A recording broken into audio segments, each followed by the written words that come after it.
आभिराभिनवानन्दं भक्तसन्तापनाशकं मनः करोमि सततं श्रीमन्नटवरप्रियं लक्ष्मणसुतश्रीवल्लभराय स्मरणकर्ता दुष्कृतजाय कलिजनतरवानहि अवर उपाय यज्ञपुरुषहरिणा श्रुतिगुणगाय श्रीविठ्ठलसुखकारी नामे निष्पापथाय नरनारी दुर्गति सकल निवारी प्रकट्या श्री ब्रजपति रासविहारी अंगुष्ठचोषकं गूढरसपोषकं स्वल्पसन्तोषकं कृष्णचन्द्रं गोपिकाजनमनोन्मोदसम्पादनं तदभिलषिताकृतौ विगततन्द्रं वन्दे नन्दव्रजस्त्रीणां पादुरेणुमभीक्ष्णशः यासां हरिकथोद्गीतं पुनाति भुवनत्रयम्।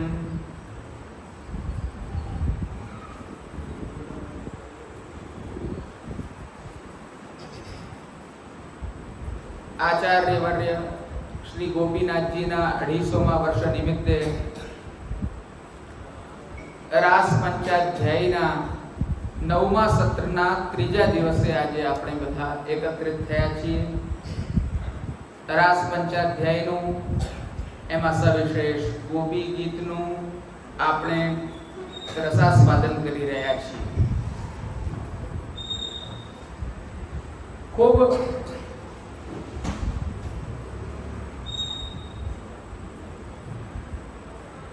ભાવથી યુક્ત એવો આ વિષય આપણો ચાલી રહ્યો છે। ગઈકાલે આપણે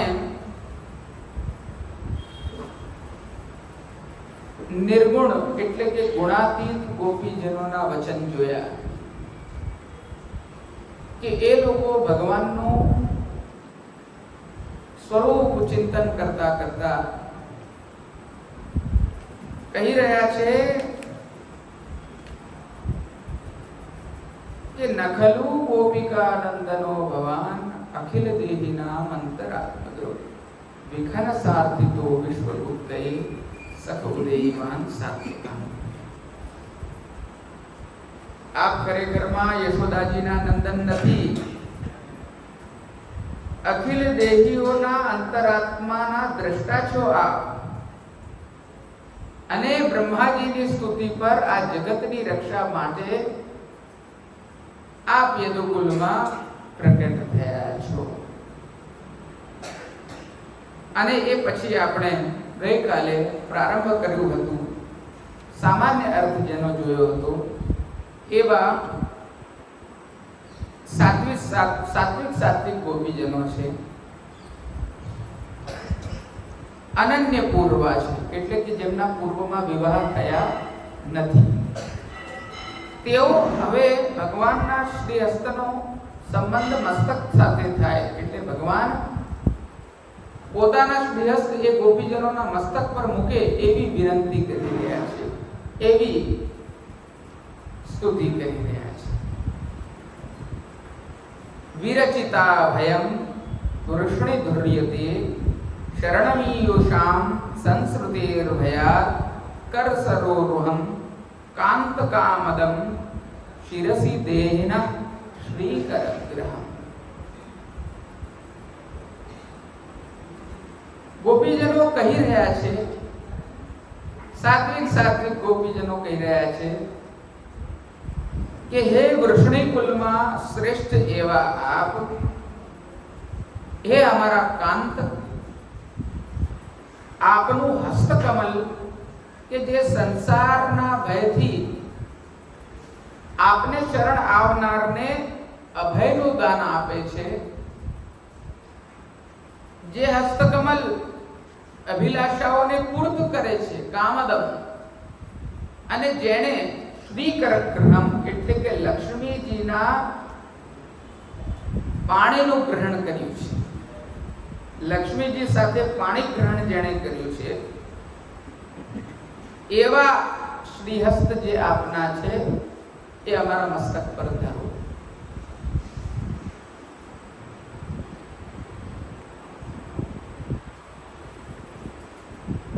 કર સરોરુહ. અહીંયા શ્રીહસ્તને જે છે તે સરોરુહ એટલે કે કમળની ઉપમા આપી છે. કેમ આપી છે? શોધનીતિમાં મહાપ્રભુ બહુ સુંદર એનું વ્યાખ્યાન કરી રહ્યા છે. આપણે બધા સામાન્ય અર્થ સમજ્યા કે સંસારના ભયથી નાશ કરનાર છે, સંસારના ભયથી અભય આપનાર છે, સંસારના ભયને નાશ કરનાર છે અને સંસારના ભયથી અભય પદ આપનાર આ શ્રીહસ્ત છે. આપણે ગઈકાલે સંસારનો અને જગતનો જે તારતમ્ય છે, ભેદ છે, અંતર છે તે પણ સમજ્યો હતો. બધાને યાદ છે કે બધા ભૂલી ગયા? ફરીથી હું એને એકવાર સ્પષ્ટ કરું છું. શ્રી મહાપ્રભુજીના મત અનુસાર શુદ્ધાદ્વૈત બ્રહ્મવાદમાં આપણે ત્યાં જે ભગવાનનું બાહ્ય સ્વરૂપ છે, આદિ ભૌતિક સ્વરૂપ છે, કે જે બાહ્ય દેખાવ છે ભગવાનનો, આ જગત છે.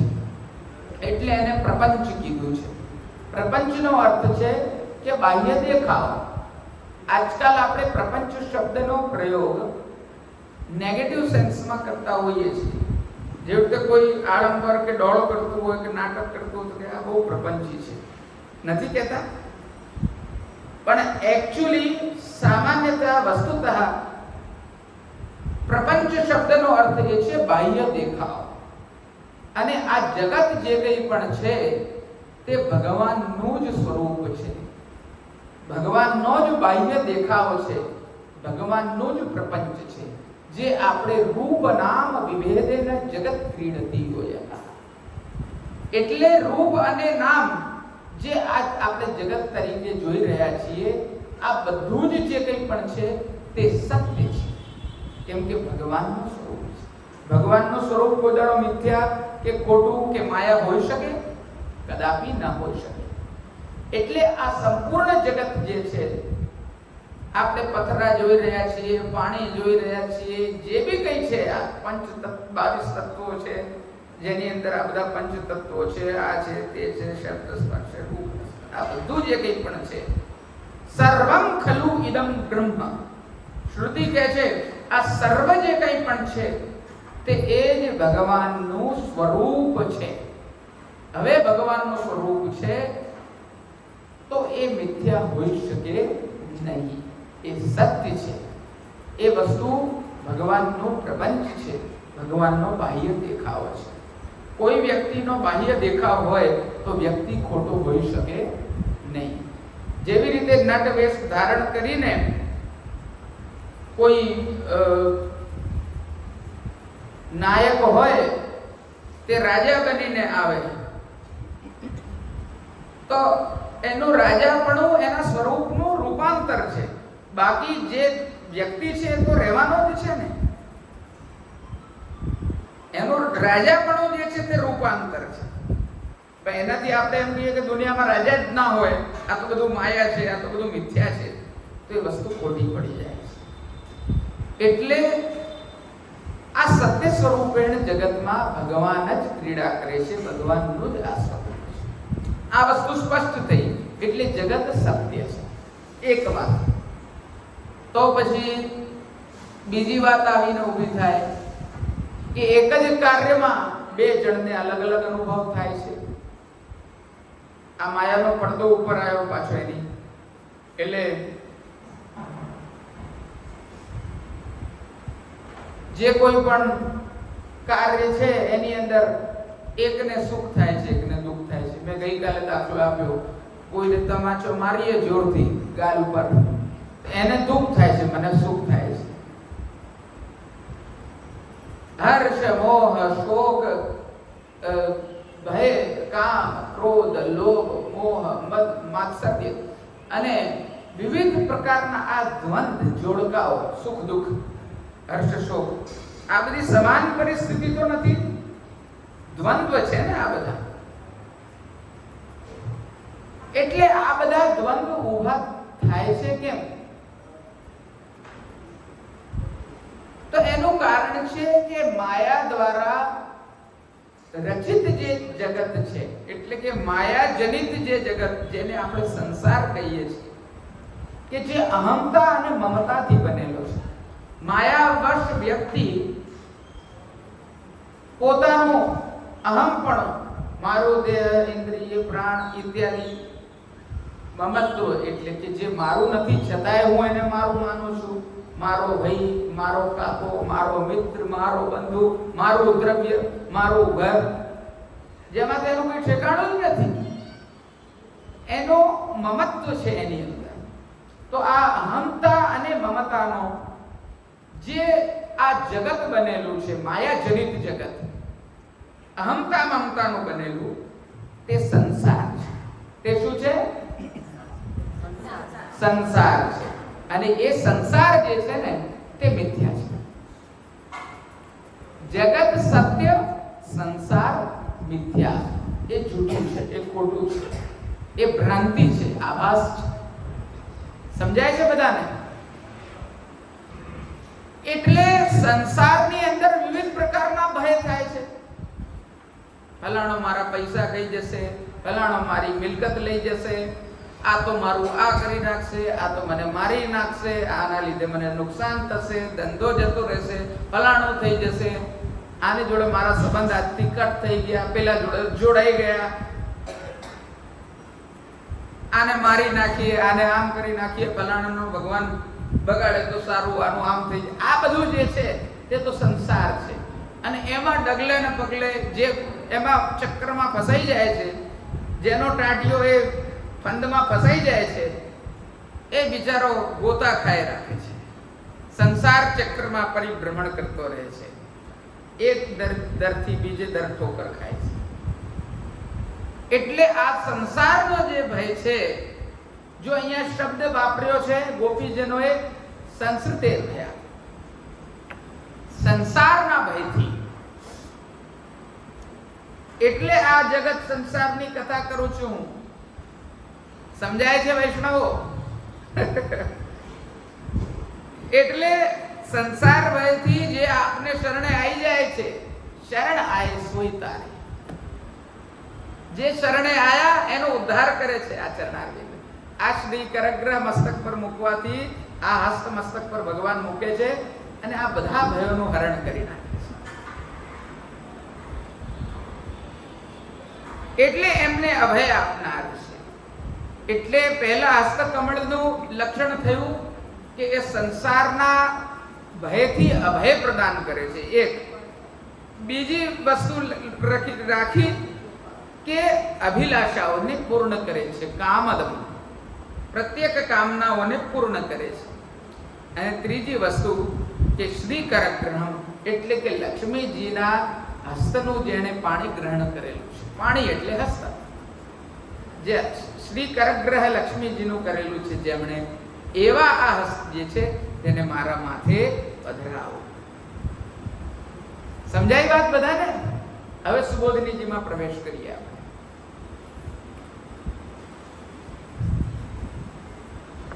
હે સ્વામિન હૃદયમ સ્ફુટતિ, હે સ્વામિન અમારું હૃદય જે છે તે ફાટી જાય છે. તેથી આપ આપનું હસ્તકમળ અમારા મસ્તક પર મૂકો કે જેનાથી અમારા આખે શરીરે અમને શાંતિ થાય. અતઃ યથા સર્વાંગે આપ્યાયનમ ભવતી તથા શિરસી કર સરોરુહમ દેહી. એ ભગવાન અમારા આખા શરીરને શાંતિ થાય એટલે અમારા મસ્તક ઉપર શ્રી કરગ્રહ, શ્રી કર જે છે, જે સરોરુહ છે, કમલ સમાન છે, તે અમારા મસ્તક પર મૂકો.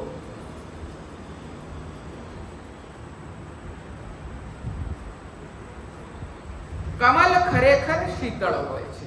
હવે શીતળતા કે શાંતિ થવી એવું કેમ કીધું મહાપ્રભુજીએ અહીંયા? તો એ શીતળતા પ્રદાન કરવા માટે આ કમલત્વ બતાડેલું છે. આપણે લોકો ઠાકોરજીના પ્રત્યેક અંગને જે છે તે કમળ સમજીએ છીએ. શું કહીએ છીએ? વદન કમળ, કર કમળ, પદ કમળ, ચરણારવિંદ, હૃદયારવિંદ, કરારવિંદે ન પદારવિંદમ મુખારવિંદે વિનિવેશ બધું અરવિંદ કહીએ છીએ, અરવિંદ એટલે કમળ. તો કેમ? કેમ કે ભગવાનના અંગો અંગ જે છે તે શીતળતા પ્રદાન કરનારા છે, અભય આપનારા છે, આનંદ આપનારા છે, મનોરથ પૂર્ત કરનારા છે. એટલે અહીંયા શીતળતાનો સંબંધ બતાડવા માટે ગોપીજનો કર સરોરુહમ કહી રહ્યા છે કે કર જે છે તે સરોરુહ એટલે કે કમળ સમાન છે. તેમાં પણ ગમે તેમ પાણીના સેચનથી ઉછરેલું નથી, પરંતુ સરોવરમાં ઉત્પન્ન થયેલું કમળ છે.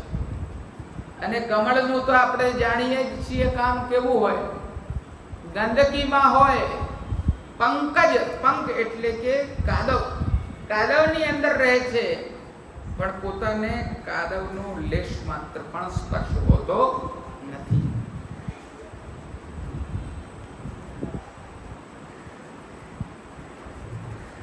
એની અંદર લાંછન નથી હોતું, બિલકુલ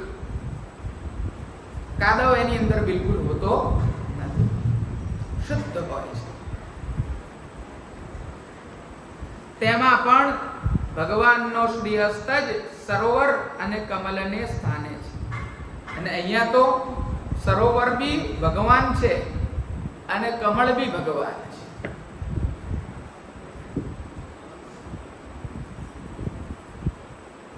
તેથી જેમ સામાન્ય કમળનું ઉદ્ધરણ કરવાથી તેમાંથી રસાળતા જતી રહે છે, તેમ આપના શ્રીહસ્તનું ઉદ્ધરણ કરવાથી તેમાંથી રસાળતા જતી રહેતી નથી. બીજી વસ્તુ આ કમળની વિલક્ષણતા એવી છે, ભગવાનનો હસ્તરૂપ કમળ એટલો વિલક્ષણ છે કે એ જ શીતળતા પ્રદાન કરનાર સરોવર છે અને એ જ પાછો કમળ છે. હવે સામાન્ય લૌકિક કમળ હોય તો એને આપણે સરોવરમાંથી લઈ લઈએ તો થોડા સમયમાં એ સુકાઈ જાય, પણ આ તો પોતે જ સરોવર છે અને પોતે જ કમળ છે, તો આ તો સદા પ્રફુલ્લિત રહે છે અને સદા પ્રફુલ્લિત રાખે છે. કેવું વિલક્ષણ શ્રીહસ્ત છે ઠાકોરજી. એની અંદરથી રસાળતા જતી નથી રહેતી, એની અંદરથી રસિકતા જતી નથી રહેતી, એ તો રસિકત્વ પ્રદાન કરનાર છે. સરસ જ રહે છે અને સરસ જ કરી લે છે. આ ભગવાનના શ્રીહસ્તની ખાસિયત છે.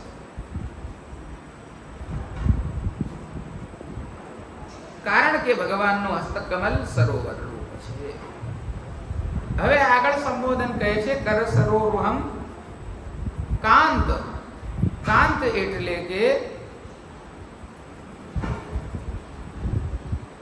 અમારા કાંત, અમારા પ્રિય, જેના પર અમને પ્રેમ છે, એ કાંત કહેવાય છે. પ્રથમ અમારા મસ્તક ઉપર પોતાના હસ્તનું સ્થાપન કરીને અમને સ્વાધીન કરો, શરણે લે, એમ દર્શાવવા માટે કહ્યું છે. કાંતને આધીન હોય છે હંમેશા. જે પ્રેમ કરનાર હોય છે તે કાંતને આધીન થઈ જાય છે. અને અહીંયા પણ એમ કહી રહ્યા છે ગોપીજન સંબોધન દ્વારા, કાંત રૂપી સંબોધન દ્વારા કે હે કાંત, અમને સ્વાધીન કરો. આ યાર રોજ બંધ થઈ જાય છે.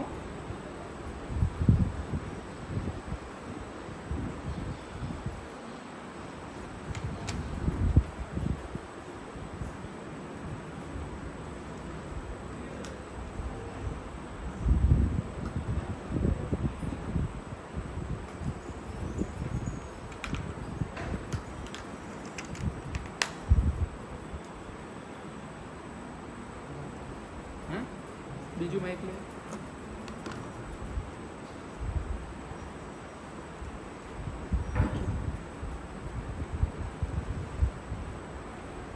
એને પછી પોઝ કરી દો ત્યાં સુધી. તૈયાર છે? બસ તો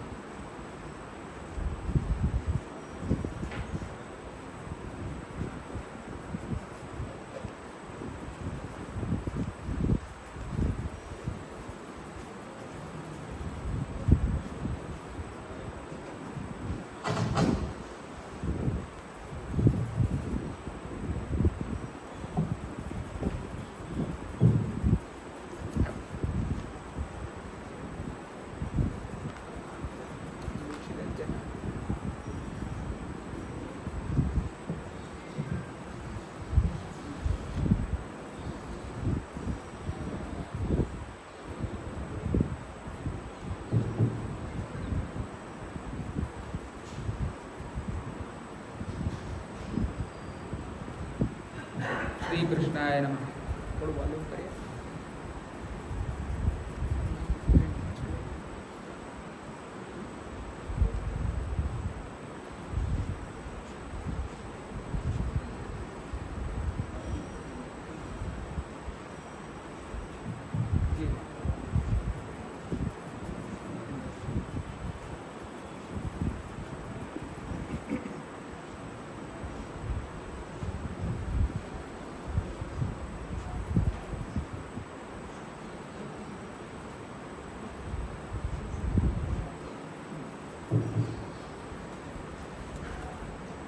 श्री कृष्णाय नमः. श्री कृष्णाय नमः. श्री गोपीजन वल्लभाय नमः. श्रीमदाचार्य चरण कमलेभ्यो नमः.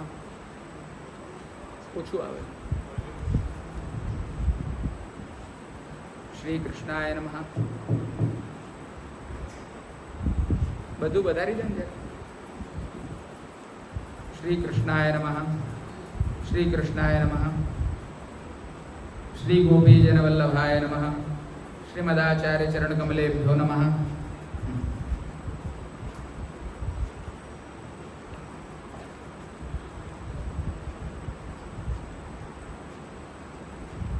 આપણે ક્યાં હતા જરા મને ખૂબ સ્મરણ કરાવે. કાંત ઉપર.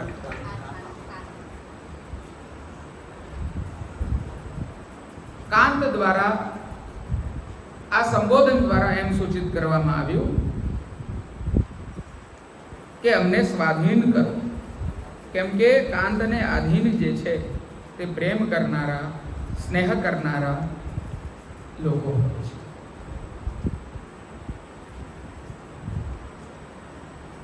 અને વળી ભગવાનનો હસ્ત ફક્ત તાપ દૂર કરે એમ નથી, પરંતુ કામનાઓની પૂર્તિ પણ કરે છે. એટલે કામદમ. હવે આપણે એમ વિચારીએ કે જો ભગવાનનો શ્રીહસ્ત જે છે તે તાપને દૂર કરે છે, તો માત્ર એટલી વાત નથી કે તાપને દૂર કરે છે. તાપને દૂર કરવાની સાથે સાથે જે કોઈ પણ કામનાઓ હોય છે તેને પણ પૂર્ત કરનાર. આપણે નથી કહેતા 1000 હાથવાળો બેઠો છે. દરેક વસ્તુમાં શું કહીએ છીએ? કહેવાનો તાત્પર્ય કે જે કંઈ પણ મનમાં મનોરથ છે તેને પૂર્ણ કરનાર જે છે તે આ ઠાકોરજી છે. જેની અભિલાષા રાખવામાં આવે તે પદાર્થ પણ તેમને આપી દે છે. અરે ભગવાન પુરુષોત્તમ તો યોગી લોકોને ધ્યાન કરવા માટે છે, એમના ધ્યાન માટે ધ્યાન યોગ્ય છે, તો પછી તે સ્ત્રીઓનો સ્પર્શ કેવી રીતે કરશે? જો આ પ્રમાણે શંકા કરવામાં આવે તો ગોપીજન કહે છે શ્રી કરગ્રહમ. એમણે તો લક્ષ્મીજીના હસ્તનું પાણી ગ્રહણ કરેલું છે. એવો આ ભગવાનનો શ્રીહસ્ત છે. યોગીજનોને ધ્યાન કરવા માટે પણ આ જ શ્રીહસ્ત છે, અને આ જ શ્રીહસ્તે લક્ષ્મીજીનું પાણી ગ્રહણ કર્યું છે. તેથી ભગવાન ગ્રહસ્થ છે. જ્યાં લક્ષ્મીના હસ્તનું ભગવાન ગ્રહણ કરે છે ત્યાં પછી અમારા મસ્તકનું ગ્રહણ કરવામાં શો વાંધો આવશે? એ પ્રમાણે તાત્પર્ય છે. અરે લક્ષ્મીજી તો ભગવાનની સાથે પરણેલા છે, તેથી શાસ્ત્રના નિયમને અનુસરીને ભગવાન લક્ષ્મીજીના હસ્તનું ગ્રહણ કરે છે. પણ તમારા મસ્તકનું ગ્રહણ કરવાનું શું કારણ? હવે બીજી શંકા એ ઊભી થઈ કે ચલો સ્ત્રીઓનો સ્પર્શ કરે છે, બરોબર છે, પણ એ તો એમના પત્ની છે. તમારા મસ્તક પર શ્રીહસ્ત ધરવાનું શું કારણ છે ભાઈ? અહીંયા એવી શંકા કોઈ ગોપીજનો વિષય કરે તો અહીંયા મહાપ્રભુજી એ બાબતે આજ્ઞા કરી રહ્યા છે કે જો એ પ્રમાણે શંકા કરવામાં આવે તો ગોપીજનો કહે છે સંસ્કૃતેર ભયાત શરણમીયુષામ વિરચિતા ભયમ. કેટલી સુંદર વાત છે કે જે પ્રમાણે વિવાહમાં શાસ્ત્રનો વિધિ છે તે જ પ્રમાણે શરણે આવેલા માણસનું રક્ષણ કરવામાં પણ શાસ્ત્રનો વિધિ છે.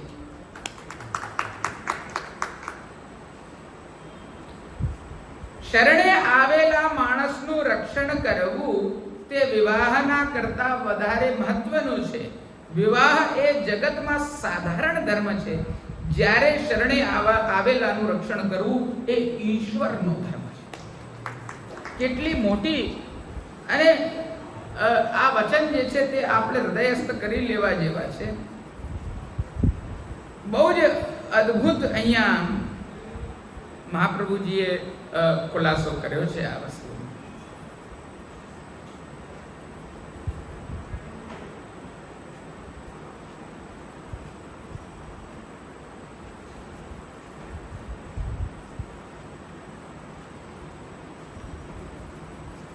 હવે આ વસ્તુમાં એક શાસ્ત્રીય વિષય પણ છે અને આપણા દ્વારા સાધારણ લોકો દ્વારા પણ સમજવાનો એક વિષય છે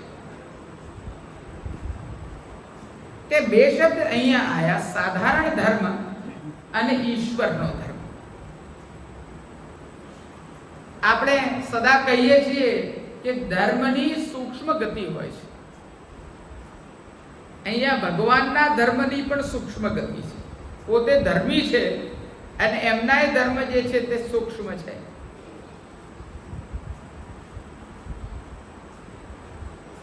ધર્મનો અર્થ શું છે? ધારયતિ ઇતિ ધર્મઃ. જેને ધારણ કરવામાં આવે છે તે ધર્મ છે.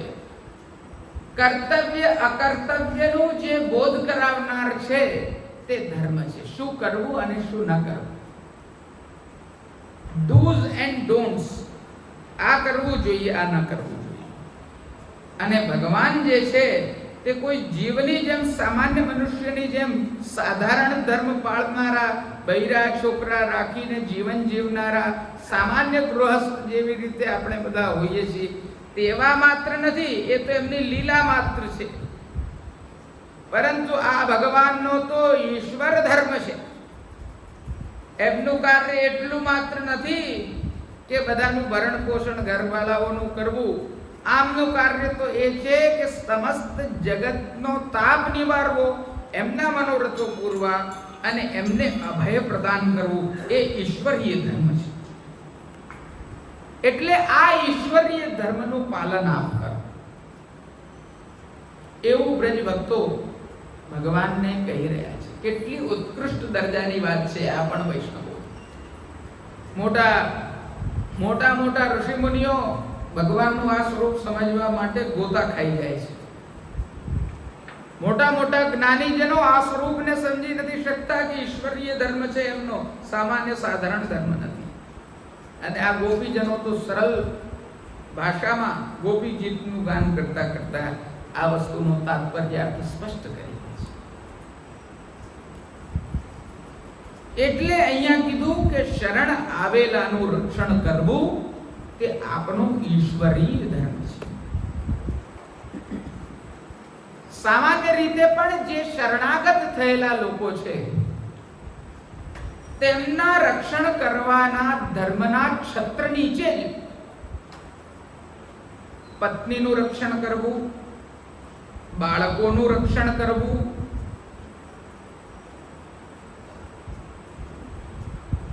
જે કોઈ પણ ઘરના સ્ત્રીઓ છે તેમનું રક્ષણ કરવું, આ બધા સામાન્ય ધર્મો પણ જે છે તે શરણાગતિના કારણે જ છે. એ તમારા ભરોસે છે, એટલે એમનું રક્ષણ કરવાની જવાબદારી તમારી છે.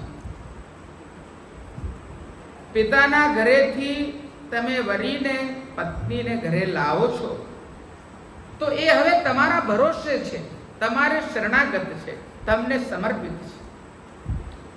તો એનું રક્ષણ કરવું, એની મનોકામના પૂર્તિ કરવી, એને અભય પ્રદાન કરવું એ શરણાગતિનો પણ ધર્મ છે. એટલે એ ગૃહસ્થ ધર્મ છે. ગૃહસ્થ વ્યક્તિ કોણ હોય છે? કે જે વ્યક્તિ પરિવાર અને પરિકરનું પોષણ કરે છે. આના ધર્મશાસ્ત્રના ઘણા બધા પહેલુઓ છે. પોષ્ય વર્ગ કહેવાય છે એમાં ધર્મશાસ્ત્રમાં, કે જે તમારા ઉપર ભરોસે જેમનું પોષણ છે. શું કહેવાય છે? પોષ્ય વર્ગ. કે જે આ બધા પોષ્ય વર્ગ કહેવાય છે. કે જેમનું પાલન પોષણ કરવાનું કામ એ ગૃહસ્થના મુખ્ય વ્યક્તિનું હોય છે. કહેવાનો તાત્પર્ય કે તમારા દ્વારા જેનું પોષણ થઈ રહ્યું છે એટલે કે એ તમને શરણાગત છે, અને આ શરણાગતિનો ધર્મ છે એટલે જ તમે એનું સંરક્ષણ કરો છો. તો મોટું છત્ર કયું થયું? યુનિવર્સલ સેટ શું થયું? ઈશ્વરીય ધર્મ. કેમ કે શરણાગતોનું રક્ષણ થાય છે, અને એની અંદર જે છે શરણાગતનું ધર્મ હોવાના કારણે ગૃહસ્થે જે છે તે આ પોષ્ય વર્ગનું રક્ષણ કરવું છે.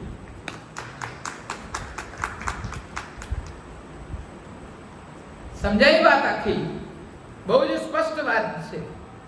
એટલે આ શાસ્ત્રીય મુદ્દો છે અને સામાન્ય વર્ગને પણ સમજવાનો મુદ્દો છે એવું મેં કીધું. હવે શરણ આવેલાનું રક્ષણ કરવું, શરણાગતિ શું છે એ બી તો એક બહુ જ મોટો વિષય છે. જો હું શરણાગતિ પર અત્યારે ચર્ચા કરું તો હું માનું છું કે આપણા 2-3 સત્ર રાસ પંચાધ્યાયના શરણાગતિ પર જતા રહે. પણ શરણાગતિનો સામાન્ય અર્થ જે છે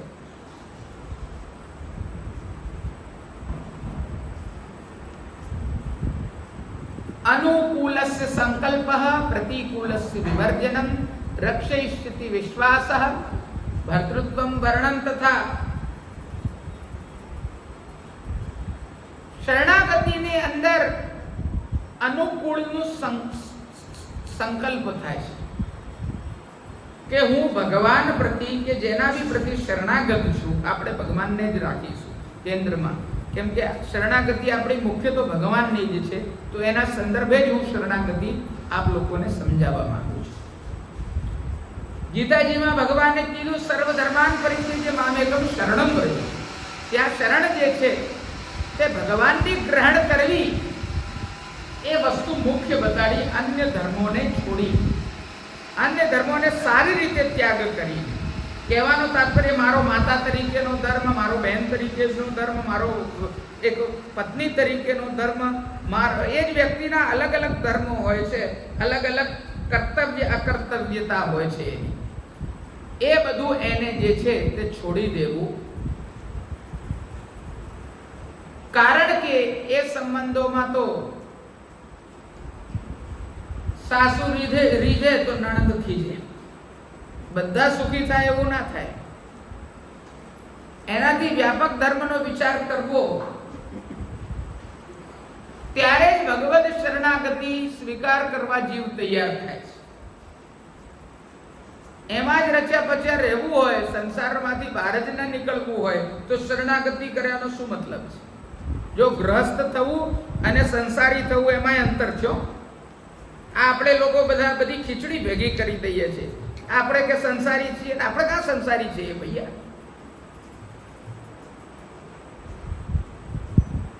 ગ્રહસ્થ થવું એ આપણો આશ્રમ ધર્મ છે, અને સંસારી થવું એનો અર્થ તો એમ થયો કે આપણા માયાના બંધમાં ફસાઈ જવું.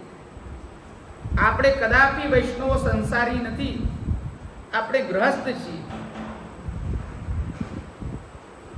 આપણે ઘર પરિવાર રાખીને મનથી વિરક્ત છીએ, જલકમલવત. મનથી વૈરાગ્ય છે આપણને. સંસારના સંબંધોમાં લેપાતા નથી આપણે. સર્વ ધર્માન પરિત્યજ્ય મામેકમ શરણમ વ્રજનો સિદ્ધાંત આપણે પાડીએ છીએ. બધા ધર્મો પાળતા છતાંય એનાથી આપણે નિર્લિપ્ત રહીને, એમાં લેપાયા વગર, એનાથી વિરક્ત થઈને ભગવાનની સેવા કરીએ છીએ. અને આપણી અનુરક્તિ જે કંઈ પણ છે, આપણો અનુરાગ જે કંઈ પણ છે તે ભગવાનમાં લગાડીએ છીએ. સમજાય છે બધાને? એટલે કાલથી કોઈ એવું ના કે આજથી કે અમે સંસારી છીએ. કોઈ પૂછે તો કે તમે કેમ ભગવાનની સેવા કરો છો, તમે ક્યાં સંન્યાસી છો, તમે તો સંસારી છો. તો કે અમે સંસારી નથી, અમારો ગૃહસ્થ ધર્મ છે, મનથી અમે વિરક્ત છીએ. સમજાયું બધાને? સંસારમાં લિપ્ત હોય એની તો દુર્ગતિ છે શાસ્ત્રમાં પણ. તો આપણે શાસ્ત્રથી વિરુદ્ધ તો જતા નથી. વિરક્તિના સંન્યાસના વિષ્ણુ સ્વામીએ 108 પ્રકાર બતાડેલા છે, જેમાંથી 10 પ્રકાર શંકરાચાર્ય મહાભાગે બતાડેલા છે.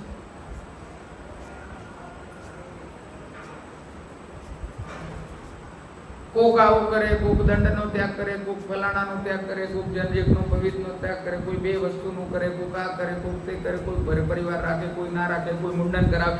અલગ અલગ અલગ અલગ હંસ છે, પરમહંસ છે, સૂરી છે, ગોસ્વામી ધર્મ છે. આ બધા ધર્મ છે અલગ અલગ સંન્યાસના છે. અને બધું આના અંદર ઉતરવું હોય તો સંન્યાસ નિર્ણયની ટીકાઓ પણ જોવી જોઈએ બધા વૈષ્ણવોએ. મહાપ્રભુજી શું આજ્ઞા કરે છે વિરક્તિ વિશે. અત્યારે એ બધામાં પડવા જેવી વાત નથી.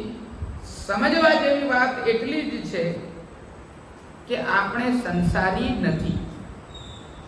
આપણે ઉત્કૃષ્ટ ભક્તિ કરનારા પુષ્ટિમાર્ગીય ભક્તો છીએ. અને ભક્તો કોઈ દાડો સંસારથી લેપાતા નથી. આ વસ્તુ સ્પષ્ટ છે.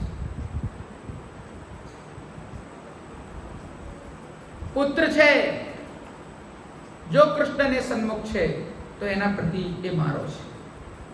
પત્ની છે જો શ્રી કૃષ્ણ પ્રતિ એની શુદ્ધ ભાવના છે તો એ મારી છે. મિત્ર છે જો શ્રી કૃષ્ણનો છે તો મારો છે. આપણો તો આ સિદ્ધાંત છે. સંસારી લોકોનો આવો સિદ્ધાંત હોતો. આપણે સંસાર ફંદમાં ફસાયેલા, સંસારથી લિપ્ત નથી. આપણે સંસારી લોકો નથી.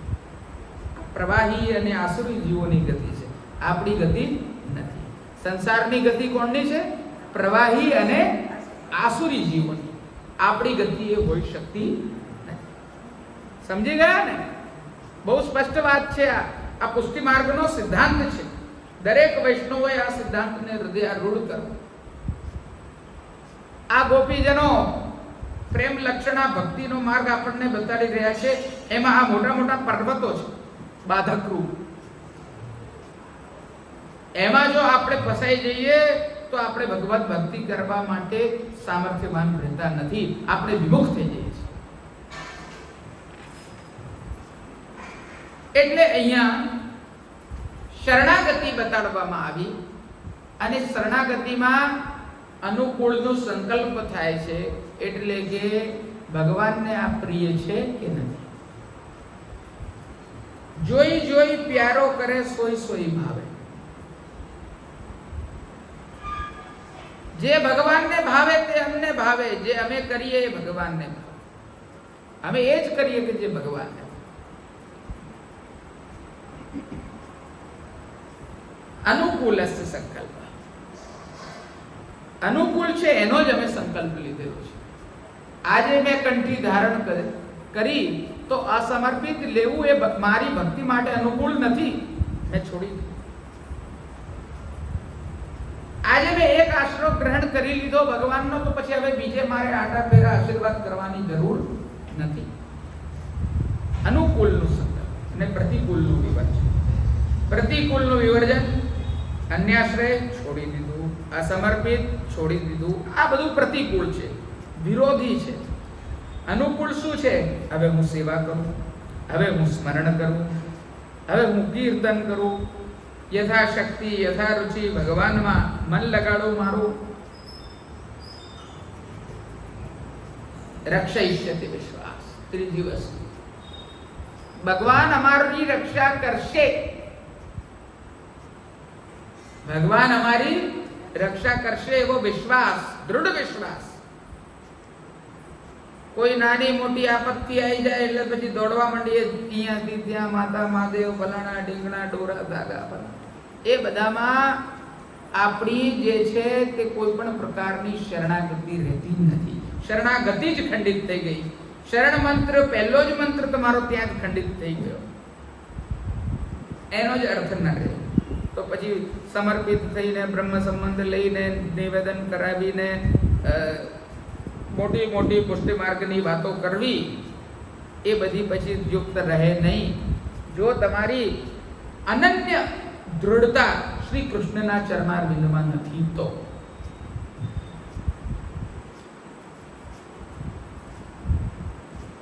આપણે લોકો કોઈ પણ ભગવદ સ્વરૂપોમાં ભેદ નથી જોતા. એનું જ આ પ્રમાણ છે કે આપણે એક જ શ્રી કૃષ્ણની અંદર બધું માની લઈએ છીએ. મહાપ્રભુજીએ ઘણા લોકો કહે છે કે પંચાયતન પૂજા છોડીને આ કર્યું તે કર્યું. અમારે તો એક જ ઠાકોરજીના ચરણારવિંદમાં 5 દેવાઈ જાય છે.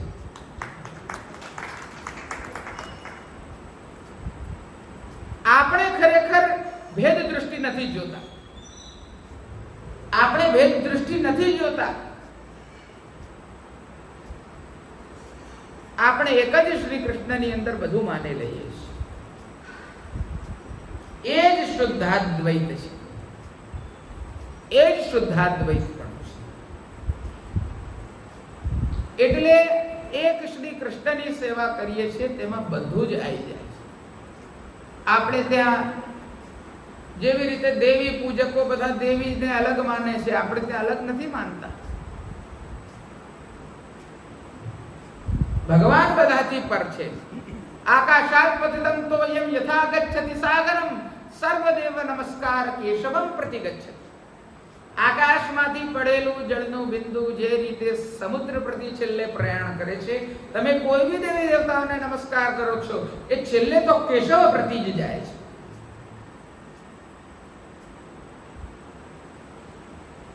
અને રહી વાત શક્તિની, તો જેવી રીતે સામાન્ય વ્યક્તિ છે કોઈ, એની શક્તિ એનાથી અલગ હોય છે કોઈ દાડો? એવું આપણે જેવી રીતે રેનકોટ ઉતારી દઈએ એવી રીતે શક્તિ ઉતારીને કોઈ માણસ આવી શકે છે ક્યાંય? સ્વાભાવિક રીતે નથી થઈ શકતું. અને શક્તિ હંમેશા જે છે તે વ્યક્તિને આધીન હોય છે. જેવી રીતે કોઈ પહેલવાન છે, રેસલર છે, અને અખાડામાં એક કૂદે છે, મસ્ત તેલ બેલ લગાવીને જેવી રીતે અખાડામાં કૂદતા હોય છે ને બધા કુસ્તી કરવા માટે, અને એની અંદર ખૂબ બળ ખૂબ શક્તિ હોય છે. હવે એની ઉપર છે કે એને શક્તિ વાપરવી કે ન વાપરવી. એને માર ખાવો હોય તો માર બી ખાય, શક્તિ શું કરી લેવાની? એને માર ખાવો હોય તો એ માર ખાઈ શકે છે પોતે. શક્તિ એનાથી પર નથી, એને આધીન શક્તિ છે.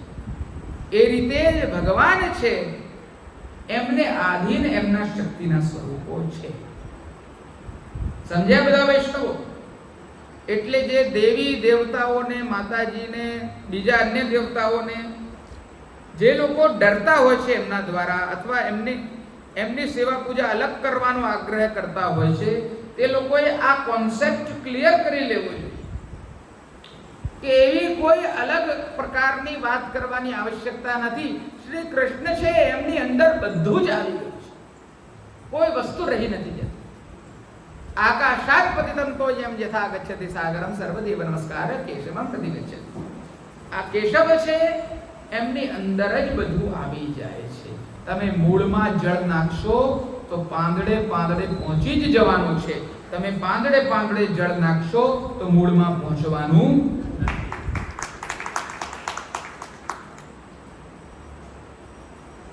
શરણાગતિ ઉપર હું અલગ ચર્ચા હવે પછી કરીશ. હું આટલી વાત રાખું છું. એટલે શરણાગતિમાં જે શરણ આવેલો છે તે આધીન છે, એ એમના ભરોસે છે. અને આપણે બધા જે શરણે આવીએ છીએ ભગવાનના ભરોસે છીએ. આપણું બધું પાળવું, પોષવું, આપણું રક્ષણ કરવું, આપણા દ્વારા જે કંઈ પણ આપણું અહિત હિત હોય એ બધું ભગવાન વિચારે છે. આપણે કઈ ભગવાનના કાર્યમાં કે ભગવાનના ધર્મનો વિચાર આપણે કરવાની જરૂર પડતી નથી. ભગવાન પોતાનું બધું કાર્ય એમની રીતે અંતર્યામી છે, એ બધું સમજે છે. અને આપણા માટે જે હિતકર હશે, જે શ્રેયસ્કર હશે તે જ ભગવાન કરશે. આપણા કલ્યાણથી વિરુદ્ધનું કાર્ય ભગવાન કરતા નથી. અને જે પુષ્ટિસ્થ છે એની તો લૌકિકી ગતિ ભગવાન કોદાળો કરતા જ નથી. ભગવાન અભી પુષ્ટિસ્તો ન કરિષ્યતિ લૌકિકિંચ ગતિ, એવું મહાપ્રભુજી સ્પષ્ટ આજ્ઞા કરે છે. એટલે સ્પષ્ટ શરણાગતિ જે સ્વીકાર કરે છે એમનો છત્ર ભગવાન છે, એ એમના ઈશ્વર ધર્મનું પાલન કરે છે. તો અહીંયા ગોપીજનો પણ એમ જ કહી રહ્યા છે કે સાધારણ ધર્મ તો ભગવાનનો છે કે લક્ષ્મીજીનો શ્રેયસ્ત ગ્રહણ કર્યું છે એમણે, અને એના દ્વારા સાધારણ ધર્મ દ્વારા એ એમનું પાલન કરતા હશે, પણ શરણાગતિનો પણ કોઈ ધર્મ છે, એટલે આ ઈશ્વરીય ધર્મ રાખીને શરણાગતોનું પોષણ આપ કરો, એવું તાત્પર્ય અહીંયા કહેવાનું ગોપીજનોનું છે. આ વસ્તુ સ્પષ્ટ થઈ હશે. હવે આપણે ગહન ચિંતન કર્યું છે આ વિષય પર, એટલે હવે હું આગળ વધું છું. આ પ્રમાણે શરણે આવેલાનું રક્ષણ કરવાનો આ પ્રકાર નિષિદ્ધ છે, તો પછી શરણ શી રીતે થઈ શકે? આ પ્રકારે જો શંકા કરવામાં આવે તો ગોપીજન કહે છે, હે વૃષણી ધુર્ય. વૃષણી એટલે કે ખરેખર યદુવંશમાં ઉત્પન્ન થયેલા હતા, તેમણે ઘણી સ્ત્રીઓ હતી અને તેમણે મોટો વંશ પણ કર્યો છે. આ પ્રકારે વૃષણીના કુલમાં પણ આપ ભગવાન ધુર્ય એટલે કે શ્રેષ્ઠ છો, તેથી આપે સ્ત્રીઓનું જ પાલન કરવું જોઈએ. તેમાં પણ સંસારના ભયથી સ્ત્રીઓ આપની પાસે આવેલી છે, એટલે તેમનું રક્ષણ કરવું એ આપની ફરજ છે. હવે વૃષણી વંશમાં ભગવાન ઉત્પન્ન થયેલા છે એ દ્વારા બતાવ્યું કે આપે અનેકો સ્ત્રીઓ પર કૃપા કરી છે, એમનું રક્ષણ કર્યું છે. ભાગવતજીમાં તમે દ્વારકા લીલામાં એ બધું જોશો, આગળ બધું છે કયા પ્રકારે ભગવાને બધાનું રક્ષણ કર્યું છે. અરે ગોપીજનો એટલે એ વસ્તુ વૃષણી વંશમાં આપ શ્રેષ્ઠ છો એ શબ્દ દ્વારા સૂચિત કર્યું, એવી શંકા હોય. અરે ગોપીજનો, તમને જ્યારે સંસાર જ નથી ત્યારે સંસારનો ભય તમને ક્યાંથી હોઈ શકે? હવે આ અલગ શંકા છે. ન રહા બાંસ કહાં સે બજે બાંસુરી. તમારે તો સંસાર જ નથી તો સંસારનો ભય ક્યાંથી આવ્યો ભાઈ? આ શંકાનું નિરાકરણ કરતા ગોપીજનો કહે છે, સંસાર ખરેખર સ્વભાવથી જ દુષ્ટ નથી, પણ તે અસહ્ય દુઃખનું કારણ છે, તેથી દુષ્ટ છે.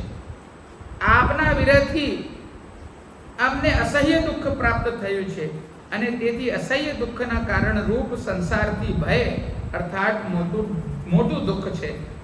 તેથી દ્રષ્ટ દ્વારા અથવા અદ્રષ્ટ દ્વારા આપ જ તેનું નિરાકરણ કરતા હશો. હવે એક વસ્તુ એવી બી છે કે સંસાર નથી તે એવું નથી કે કાયમી નથી. આ તો માયાત્મક કાર્ય છે. જો ભગવાન છૂટે તો માયા તરત લાગી જાય, એટલે સંસારનો ભય તો છે જ પાછો. હરિરાયજી શિક્ષા પત્રમાં આજ્ઞા કરે છે કે દુસંગથી જે છે તે ભગવદીઓએ ભક્તોએ સદા ડરતા રહે.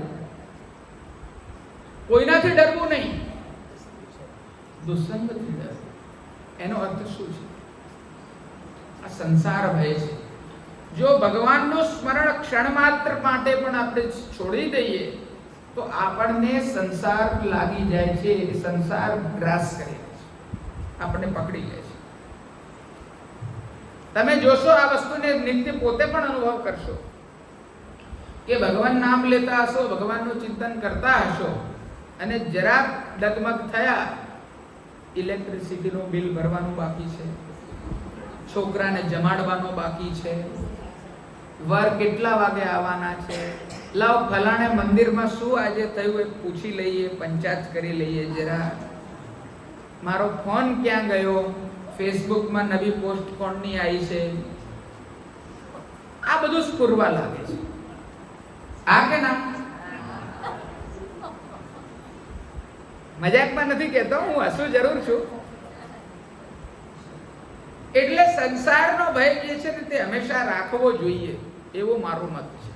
ભગવાન દૂર કરશે એ વિશ્વાસ છે, પણ આપણે જે છે તે ભગવાનના ચરણારવિંદમાં હંમેશા પડ્યા રહેવું જોઈએ, પડ્યા પાથરા રહેવું જોઈએ કે ભગવાન સંસારથી અમને બચાવો, નહીં તો બધું ખોઈ જઈશું આપણે. એવી વાત છે. એટલે એનું દુઃખ જે છે તે અસહ્ય છે, એનું દુઃખ જે છે તે અસહ્ય છે, એ પીડા આપનાર છે. ઘાત પ્રાપ્ત કરેલો ઘાયલ વ્યક્તિ કેવો તરફડાતો હોય છે, એવી રીતે જે ભક્ત અનિચ્છાથી સંસાર ચક્રમાં ફસાઈ ગયો હોય છે, ફંદમાં ફસાઈ ગયો છે, એને ભગવાનને પ્રાપ્ત કરવા માટે વિરહ થતો હોય છે, એને આ સંસારને જોઈ જોઈને દુઃખ થાય છે, પીડા થાય છે, એનાથી એ વસ્તુ સહન થતી નથી. એવું અસહ્ય દુઃખ અમને થઈ રહ્યું છે, એવું આ ગોપીજનો કહી રહ્યા છે. घायल की गत घायल जाने, जो कोई घायल होए, जौहर की गत जौहर जाने, जो कोई जौहरी होए. ઘાયલ છે એની ગતિ ઘાયલ જ જાણી શકે છે. જે સંસાર પીડાથી પીડાઈ રહ્યો છે બિચારો, એ જ સમજી શકે છે કે આ પીડા કેવી છે. અને ભગવાન જેવા અમૂલ્ય રત્નનું,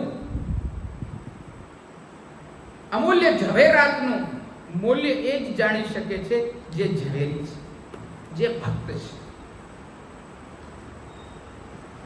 એટલે આ ગોપીજનો ઝવેરી પણ છે અને ઘાયલ પણ છે. એટલે સંસાર ભયથી પીડાઈ પણ રહ્યા છે અને ભગવાનના સ્વરૂપને જાણી પણ રહ્યા છે.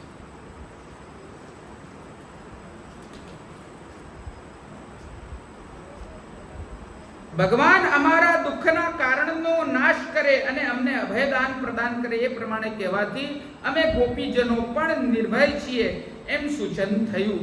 આ પ્રમાણે ભગવાન બીજાઓને અભયદાન આપે છે, તેથી ગોપીજનો પણ નિર્ભય છે. ભગવાનનું તો કાર્ય જ નિર્ભય કરવાનું છે, એટલે આપ નિર્ભય કરો જ છો એવો અમને વિશ્વાસ છે. શંકાની વાત જ નથી, સચેતપણાની વાત છે, સચેતપણાની વાત છે. જેવી રીતે આપણો કોઈ બાળક હોય, એ દુસંગ ના કરતો હોય તો આપણે એને વારવાર ચેતવીએ છીએ ને, એ પેલા લોકો જોડે ના બેસતો, પેલા સિગરેટ ફૂંકે છે, જરા ધ્યાન રાખજો. તમારો છોકરો જાય છે નથી પીતો, તમને ખબર છે, પણ તમે એને ટકોરો કરો છો ને. આ શું છે? ચેતના લાવવી, સચેત કરવું, સાવધાન કરવું કે આવું કંઈ ના થાય, ડરતા રહેજો આ વસ્તુ. એવી રીતે સંસાર આપણું કંઈ બગાડી નથી લેવાનું. ભગવાનનું છત્ર માથે જ છે. જેવી રીતે પેલા વડીલનું ત્યાં છત્ર બતાડ્યું મેં દાખલામાં, અહીંયા ભગવાનનું છત્ર આપણા મસ્તક પર છે, આપણું રક્ષણ જ કરશે, પણ આપણે પ્રયત્નપૂર્વક સચેત રહેવું જોઈએ, એવું અહીંયા ગોપીજનોનો તાત્પર્ય છે. કે અમારી સંસાર ભીતિને આપ દૂર કરો જ છો, આપ બીજા બધાઓની પણ કરો છો, તો અમારી પણ આપ કરો જ છો. ગોપીજનો પણ નિર્ભય છે, એટલે ગોપીજનોએ ભગવાનને કાન તે પ્રમાણે સંબોધ્યા અને તેથી એમ સૂચિત કર્યું કે આપ અમારા પતિ છો, પ્રિયતમ છો, આપ જ અમારા શાસ્ત્ર સિદ્ધ ભર્તા છો. ભર્તૃત્વ, ભરણ પોષણ કરનાર, રક્ષણ કરનાર, સાચવનાર, જે કંઈ પણ સર્વસ્વ છે તે ભગવાન આપ અમારા છો. આનો અર્થ છે ભર્તૃત્વ, ભરતા છે ભગવાન. તેથી સ્ત્રીઓનું રક્ષણ કરવાનો જ છે આ પ્રકારનો સ્ત્રીએ વિશેનો આપનો વ્રત અને નિયમ અનુસરીને આપ અમારો મનોરથ પૂર્ણ કરો, એ પ્રમાણે અર્થ છે. હવે આ સ્ત્રીઓ વિશે ચર્ચા આવી એટલે કોક આ વસ્તુને નેગેટિવ સેન્સમાં પ્રસારિત કરે, માનો કે સ્ત્રીઓ એટલે કે ભગવાન લંપટ હતા. કોઈ, મારે ના બોલવું જોઈએ, દોષયુક્ત વાતો છે, પણ આ બધી મહારાજા લાયબલ કેસમાં વાતો મૂકવામાં આવી છે, એટલે હું એ વસ્તુને અહીંયા સ્પષ્ટ કરું છું.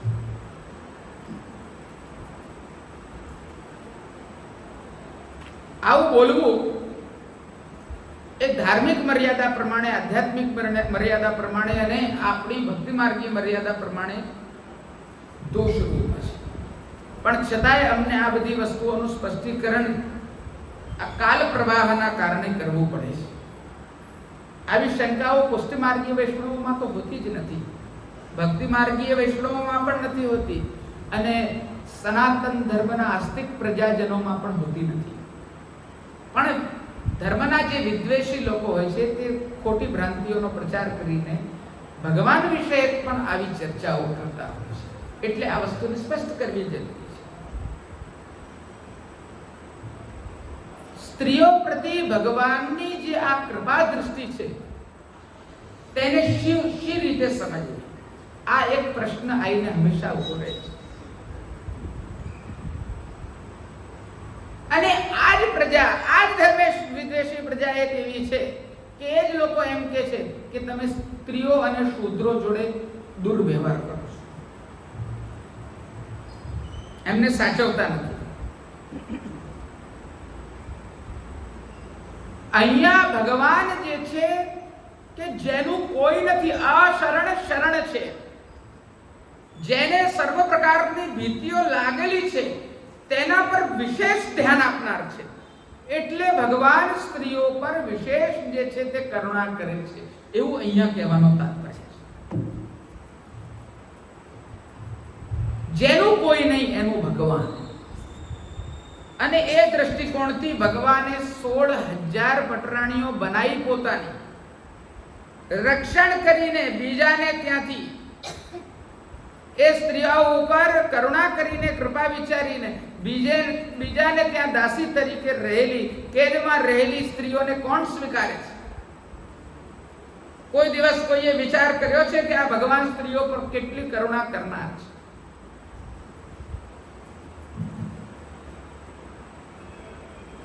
આ સ્ત્રી અને શૂદ્ર વિશે આપણા ધર્મ ઉપર વિવિધ પ્રકારના લાંછનો લોકો નાખે છે, પણ ભગવાન હંમેશા, તમે લોકો અનુભવ કરતા હશો, ન કરતા હો તો હું એ વાત ચિહ્નિત કરવા ઈચ્છું છું.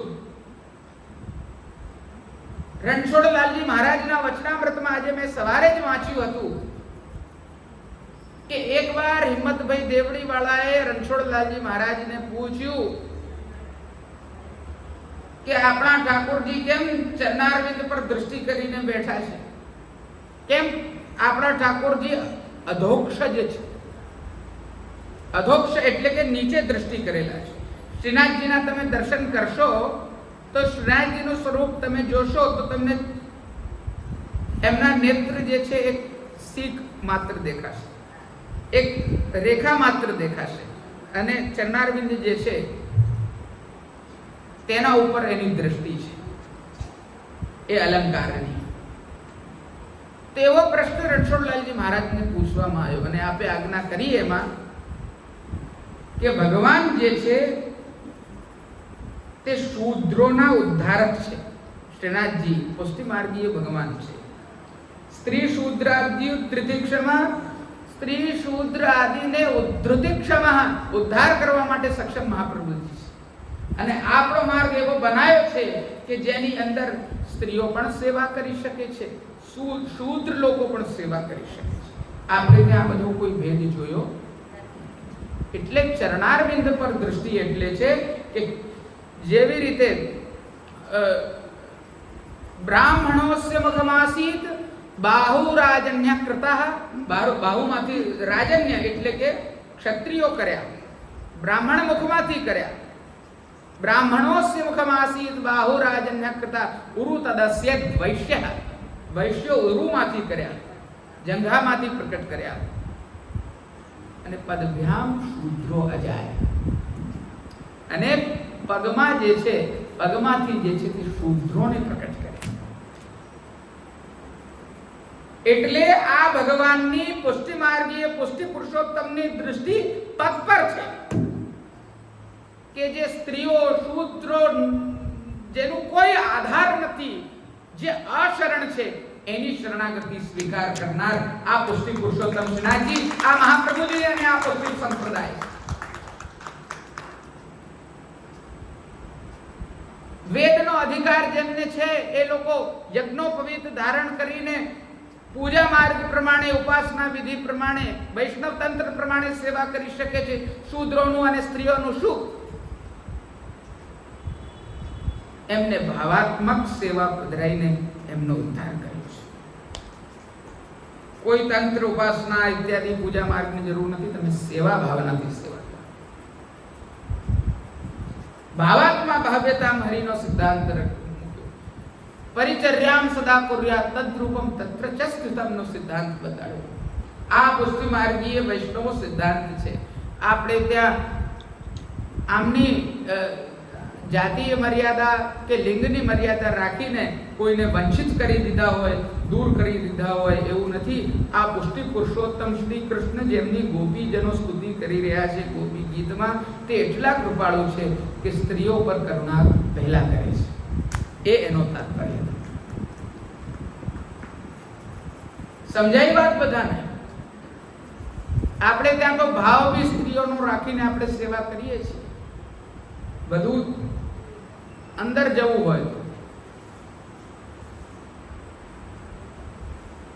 સ્ત્રી ભાવ ગુણ છે પુષ્ટિ માર્ગમાં. અહમ ભાવ કુંભ ભાવ નોછાવર કરીને ભેટ ભગવંતજીને ધરજો.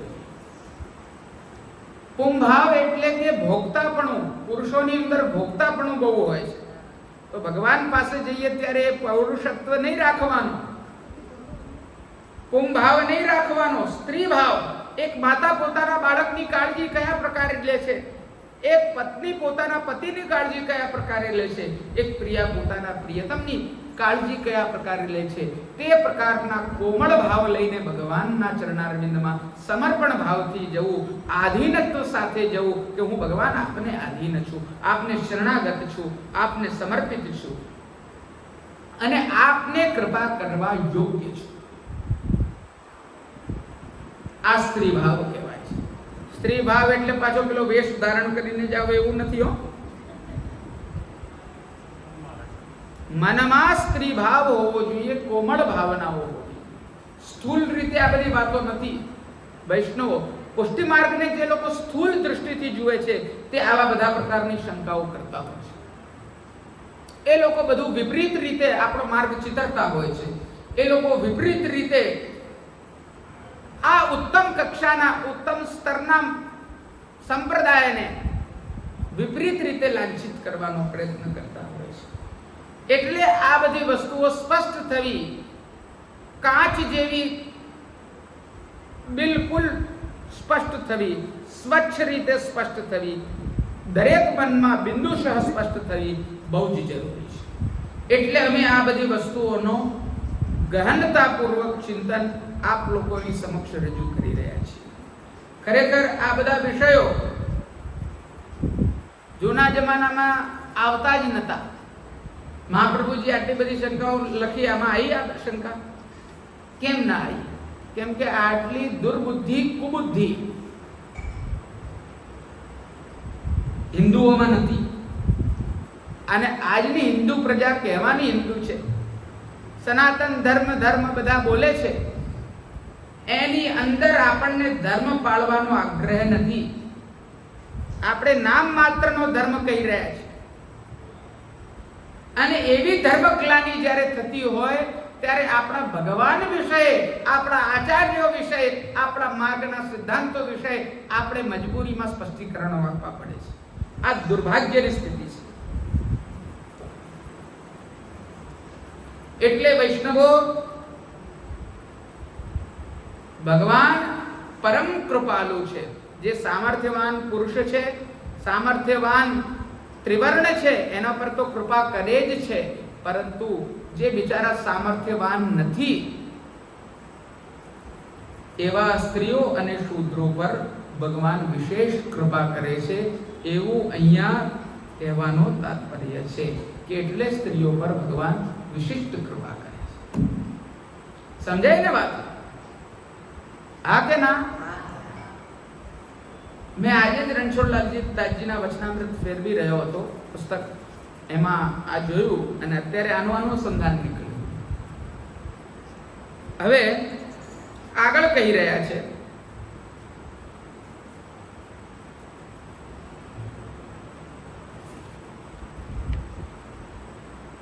સમય તો છે ને? કોઈને ઉતાવળ નથી ને? એક મિનિટ, હું આગળ જતા પહેલા જલ ગ્રહણ કરી લઉં.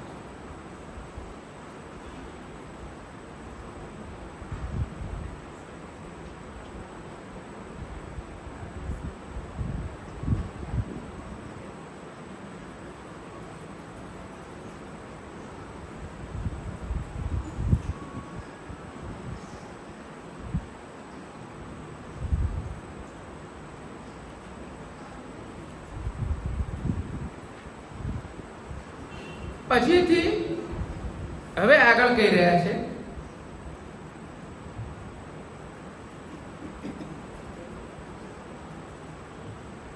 તેથી સ્ત્રીઓનું રક્ષણ કરવાનું જ છે. એ પ્રકારના સ્ત્રીઓ વિશેના આપના વ્રતને નિયમને અનુસરીને આપ અમારો મનોરથ પૂર્ણ કરો. એ પ્રમાણે એટલે વિરચિતા ભયમ વૃષ્ણિધુર્યતે શરણમીયુષામ સંસ્કૃતેર ભયાત કર સરોરુહમ કાંત કામદમ શિરસી દેહિન શ્રી કરગ્રહમ. એ દ્વારા એમ સૂચિત કર્યું કે આપ આપના શ્રી વિઠ્ઠલ આપનું બિરુદ પાડો. દાસનો દાસ ભણે સકળ સજ્જન સુણે શ્રી વિઠ્ઠલ આપનું બિરુદ પાડે. અમારું કાર્ય કહેવું છે. દાસનો દાસ ભણે, ભણે એટલે કહે. આ લોકો સ્તુતિ કરી રહ્યા છે કે આપે અભયનું નિર્માણ કર્યું છે. આપ વૃષ્ણિઓના વંશમાં ઉત્પન્ન થયેલા અમારા કાંત એવા આપે શરણાગતોનું સંસાર ભય દૂર કર્યો છે. આપના શ્રીહસ્ત કે જે કમળ સમાન છે, જે સર્વ કામનાઓની પૂર્તિ કરનાર છે, એ શ્રીહસ્તોને કે જે શ્રીહસ્ત લક્ષ્મીજીએ વરેલા છે, એ શ્રીહસ્તને અમારા મસ્તક પર મૂકો. એ દ્વારા એમ સૂચિત કર્યું કે આપ આપના વ્રતને, આપના નિયમને પૂર્ત કરો, આપનું બિરુદ પાડો. હવે આગળ અનન્ય પૂર્વા સાત્વિક તામસી ગોપીજનો કહી રહ્યા છે. કેવા? અનન્ય પૂર્વા એટલે કે જેમના પૂર્વમાં લગ્ન થયા નથી. અને તામસી છે, અહીંયા ક્ષય ધર્મ આગળ આવશે. અને સાત્વિક તામસી છે. સાત્વિકનો અર્થ છે કે પાલન ધર્મ, તામસીનો અર્થ છે ક્ષય ધર્મ. એ બંને વસ્તુ આમાં દેખાશે આપણને. કેમ સાત્વિક તામસી કીધા એ વસ્તુ બતાડશે. મહાપ્રભુજી સ્પષ્ટ કરી રહ્યા છે ને દરેક વસ્તુને સુબોધનીજીમાં. તો કેટલીક આવા ગોપીજનો જે છે, કેટલીક વિલક્ષણતાથી દ્રષ્ટતા હિંમત રાખીને તે જ અર્થની અમારા દુઃખની નિવૃત્તિ અને મનોરથની પૂર્તિ માટે વ્રજજનાર્તિહન શ્લોકમાં પ્રાર્થના કરે છે. વ્રજજનાર્તિહન વીરયોષિતામ નિજ જનસ્મય ધ્વંસનસ્મિત ભજ સખે કિંકરી ભવત ભજ સખે ભવત કિંકરી સ્મનો જલરુહાનનમ ચારુ દર્શય. શું કરો ભગવાન? હે બ્રજજનોની આરતી હરણ કરનાર, હે સ્ત્રીઓના વીર, હે નિજજનના ગર્વને મંદ હાસ્યથી દૂર કરનાર, હે સખે અમારા સખા, આપ આપની આ કિંકરીઓ એટલે કે દાસીઓને ભજો. શું કહી રહ્યા છે? ભજો. અને આપના મનોહર મુખ કમળના દર્શન કરાવો. વ્રજ જનાર્તિહન વીર જોષિતામ નિજ જનસ્મય ધ્વંસન સ્મિત ભજ સખે ભવત કિંકરી સ્મનો જલ રૂહાનન ચારુ દર્શન.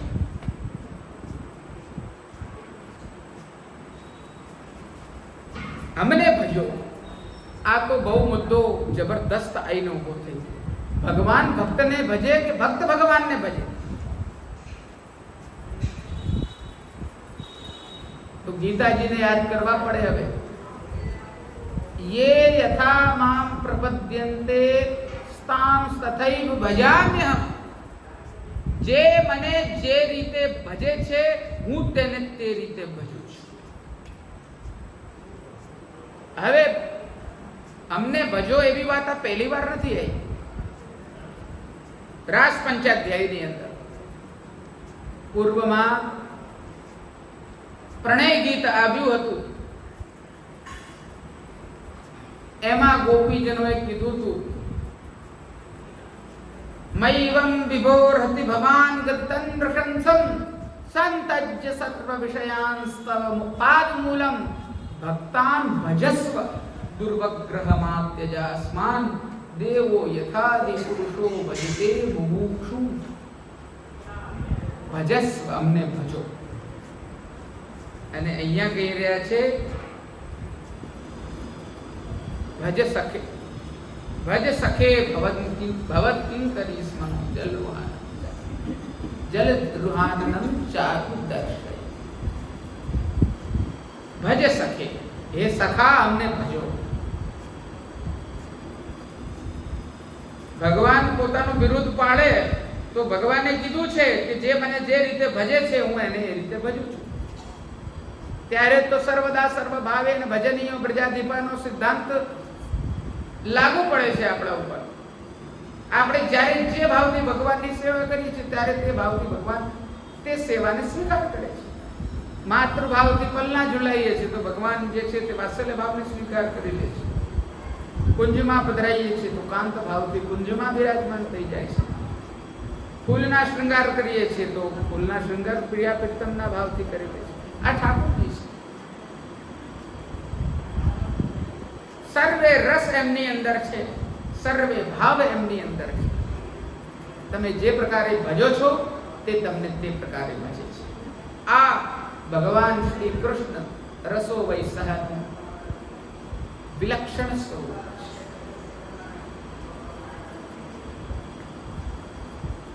હે ભગવાન, આ બધા ગોપીજનોને આપને શું કહેવું તે આવડતું નથી. હું તો આપને નિશ્ચયપૂર્વક કહું છું કે હે સખે એ પ્રમાણે સંબોધન છે. તેનું તાત્પર્ય એ છે કે આપ અમારા સખા છો અને તેથી હું આપને છેતર્યા વિના નિશ્ચિત અર્થ જ કહીશ. મિત્ર હોય તે કોઈ દાડો જે છે તે છેતરામણી કરે નહીં, મોડા મોડ સીધી વાત કરે. સુગર કોટેડ પિલ્સ ના આપે. મુખ કી મોસો જી કી ઓરંસો વાળી ગતિ નથી અહીંયા.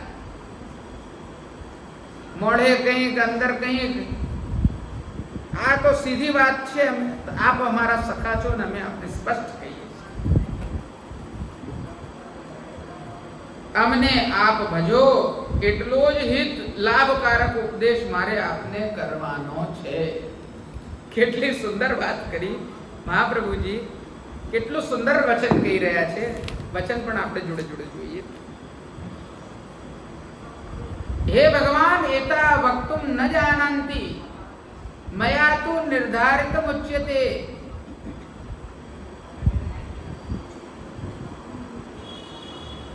હે સર્વમ ઇતિ અપ્રતારણાર્થમ સંબોધનમ. અપ્રતારણાર્થમ એટલે કે પ્રતારણ કે છલ કે કપટ કર્યા વગરનું આ સંબોધન છે.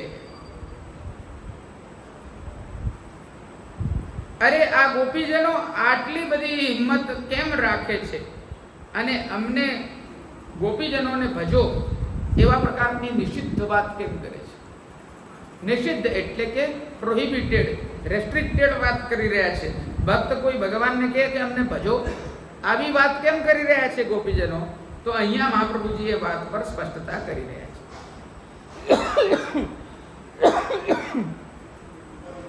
શ્રી કૃષ્ણ.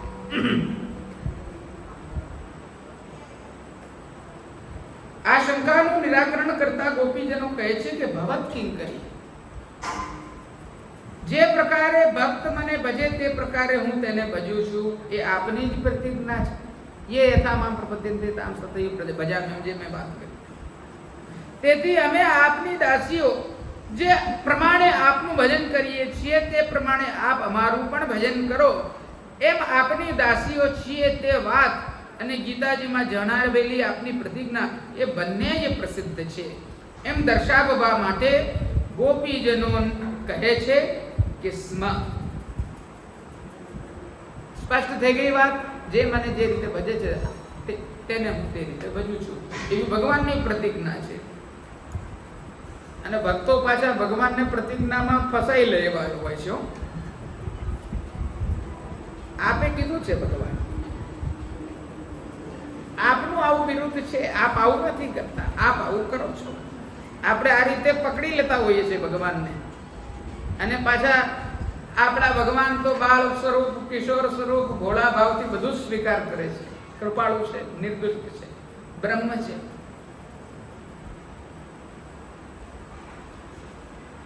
આપણે મિશ્રી બતાડીને કહીએ કે ભગવાન આમાં બધું માની લેજો, લાડવાય માની લેજો અને મઠડી બી માની લેજો અને બધું માની લેજો, તો ભગવાન એને સ્વીકાર કરતા. ભોળા ભગવાન જેવો ભાવ કરો એવી રીતે ભાવ ભજે આપણો, એનું નામ ભગવાન. નેત્ર કમળે નાના ભાવે દેશે ભક્તને સન્માન. આને કહેવાય દેશે ભક્તને સન્માન. ભજે છે, આપને સન્માન આપે છે, આપની ભાવનાઓનું ની કદર કરે છે. એટલે કીધું દેશે ભક્તને સન્માન.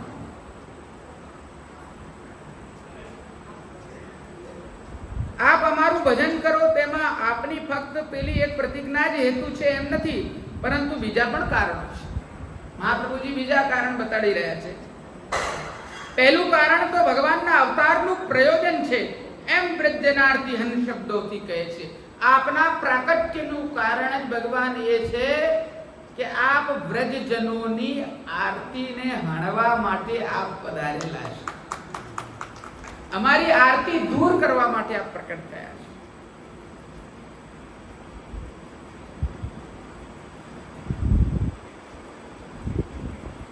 આ બ્રજરાજ આ બ્રજનું રક્ષણ નહીં કરે તો કોણ કરશે? કીર્તનો તો અનેક છે. આવત માઈ બ્રજલલના દુઃખ મોચન.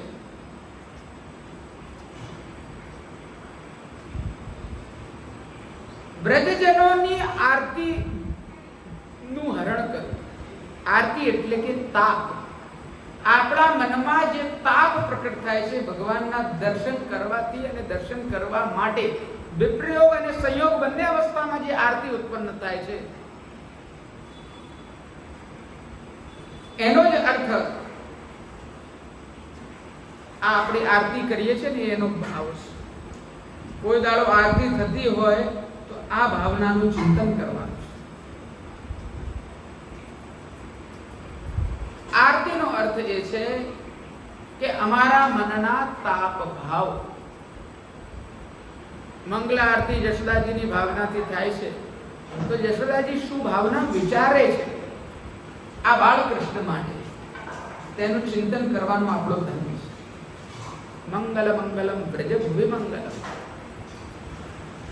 આ રીતે આપણો પુષ્ટિ માર્ગ સુદૃઢ ભાવનાઓથી, સૂક્ષ્મ માર્મિક કોમળ ભાવનાઓથી બનેલો છે, જે સિદ્ધાંતના પાત્રમાં અડીખમ છે.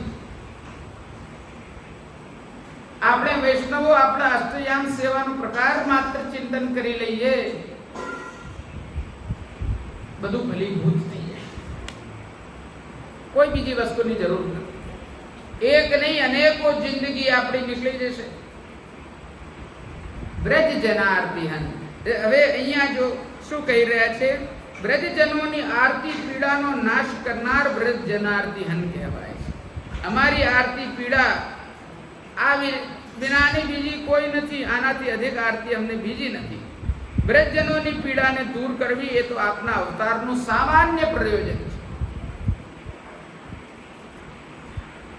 હવે ગોપીજનો ભગવાનના અવતારનું વિશેષ પ્રયોજન જણાવતા કહે છે, યોષિતામ વીર, આપ યોષિતના વીર છો.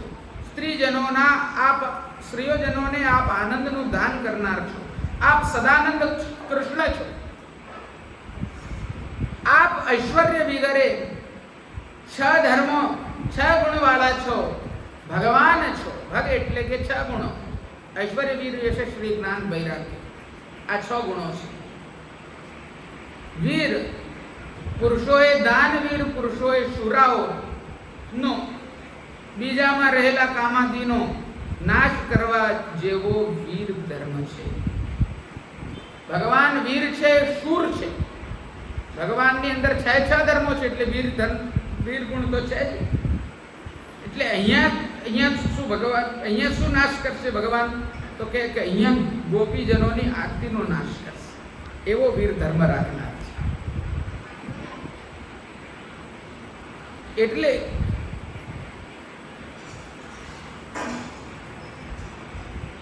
અને પાછું દાનવીર પણ હોય છે. દાન જે સારું કરે એને પણ વીર કહેવાય. નથી કહેતા દાનવીર કર્ણ, કે જેણે કવચ કુંડલ પોતાના હતા તે દાનમાં આપી દીધા, તો એને કીધો દાનવીર. તો અહીંયા ભગવાન પણ જે છે તે દાનવીર છે, બધાથી વિશિષ્ટ દાનવીર છે. દાન કરનારા પુરુષો બહુ દાન આપીને અન્યની અભિલાષા પૂર્ણ કરે છે. આ કામાદી શુરોમાં પણ કામ મુખ્ય છે. અન્ન વગેરેના કામ કરતા કામ શાસ્ત્ર સિદ્ધ કામ મુખ્ય છે, અને તે પ્રકારનો હોય છે, તે અનેક પ્રકારનો હોય છે. દાનવીર પુરુષે સ્વરૂપાનંદ રૂપ પૂર્ણ પદાર્થ વડે બીજા મનુષ્યોને અંદર અને બહાર પૂરીને કામને આશ્રય રહેવાના સ્થળ વિનાનો બનાવીને તે કામ દૂર કરવાનો હોય છે. આ કારણથી જ જગતમાં દાનવીર પુરુષો બીજા વીર પુરુષો કરતા વધારે કીર્તિ મેળવે છે. વીર પુરુષો જે મારી નાખવા યોગ્ય છે તેને સ્વરૂપતઃ માને છે, જ્યારે દાનવીર પુરુષો ગરીબ લોકોના ઘરને સમૃદ્ધિથી પૂરીને તેમના દારિદ્ર્યનો નાશ કરે છે. અર્થાત તે ઘરમાં દારિદ્ર્યને રહેવાના માટે સ્થળ જ નથી, દારિદ્ર્યને પોતે જ જતું રહેવું પડે છે. આપ દાનવીર છો, તેથી આપ મહાન વીર છો. બ્રહ્મા પણ જેમની ઈચ્છાઓને પૂરી શકે નહીં એવા ઘણા દરિદ્ર માણસોને પણ આપ આપની ઈચ્છા આપ આપની અંદર રહેલા આનંદ વડે પૂર્ણ કરી દો છો. આપની આ વાત સર્વત્ર પ્રસિદ્ધ જ છે. સ્પષ્ટ વાત છે કે બ્રહ્માજી જે કાર્ય નથી કરી શકતા દાન આપવાનું, બ્રહ્માજીએ માનો કે કોકને વરદાન આપી દીધું, જેવી રીતે હું દાખલો આપું તો હિરણ્યકશ્યપુને વરદાન આપી દીધું, તો હવે એનો નિર્ણય કરવાની સક્ષમતા એમની અંદર રહી નહીં. તો એનાથી પર કોણ છે કે એનાથી વિશિષ્ટ દાન પ્રહલાદજીને ભક્તિ રસનું આપી શકે અને એમના તાપને દૂર કરી શકે, એમની આરતીને દૂર કરી શકે, એવું કાર્ય તો ભગવાને જ કર્યું છે. તો એમનાથી વિશિષ્ટ વીર થયા ભગવાન, અને દાનવીર પણ એનાથી વિશિષ્ટ થઈ ગયા. સમજ્યા બધા? પરાક્રમનો વીર ધર્મ બી ખરો અને દાનવીર પણ ખરું ભગવાન, એવું અહીંયા બતાડવા માંગે છે. ખરેખર જગતમાં કૃષ્ણના વિના બીજા કોઈ પણ પદાર્થને યોષિતામ વીર એ પ્રકારનું સંબોધન ઘટતું નથી, કારણ કે કૃષ્ણ વિના બીજા પદાર્થોની કામનાઓ પૂર્ણ થયેલી નથી. કૃષ્ણ છે તો બધું છે, કૃષ્ણ નથી તો આ કોઈ પદાર્થ કામ નથી. આપણે અનુકરણ લીલામાં, અન્વેષણ લીલામાં બધું જોયું.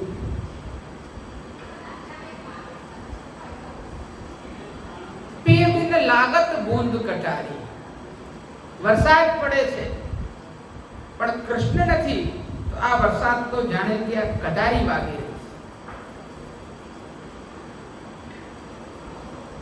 અને જો કૃષ્ણ છે, એરી માઈ નઈ નઈ ધરતી દુલ્હન હોય રહી, મેઘ મલાર આયેરી બ્યાવન, इंद्र के नगारे बाजे बूंदन को शहरों में, ये बूंद शहरों થઈ ગઈ. बादर बराती आए बरण बरण, અને પીએ બેન લાગત બૂંદ કટારી. એક કોઈ પણ પદાર્થ લઈ લો, ભગવાન છે તો બધું ફલીભૂત છે, ભગવાન નથી તો કોઈ નહીં. પીએ બિન ચંદ લગ્યો દુઃખ દે, ચંદ્રમાને લઈ લો, પીએ બિન ચંદ લગ્યો દુઃખ દે. હવે એક ચંદ્રમાની ચાંદનીમાં ભગવાન વિરાજમાન છે, તો ઠાકોરજી સ્વામીજી વિરાજમાન છે. બસો મેરે નૈનન में दो चंद, गौर वर्ण वृषभानंदनी श्याम वर्ण नंदनी, कुंज निकुंज में बेहरत दो अतिष्क आनंद कर. શું વાત કરીએ?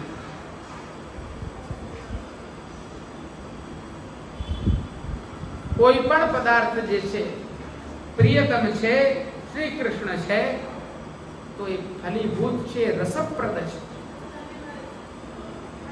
અને જો ભગવાન નથી તો એ પીડાદાયક છે, આરતીદાયક છે. એવો અહીંયા કહેવાનો તાત્પર્ય છે. સમજાય છે ને વૈષ્ણવ બધાને?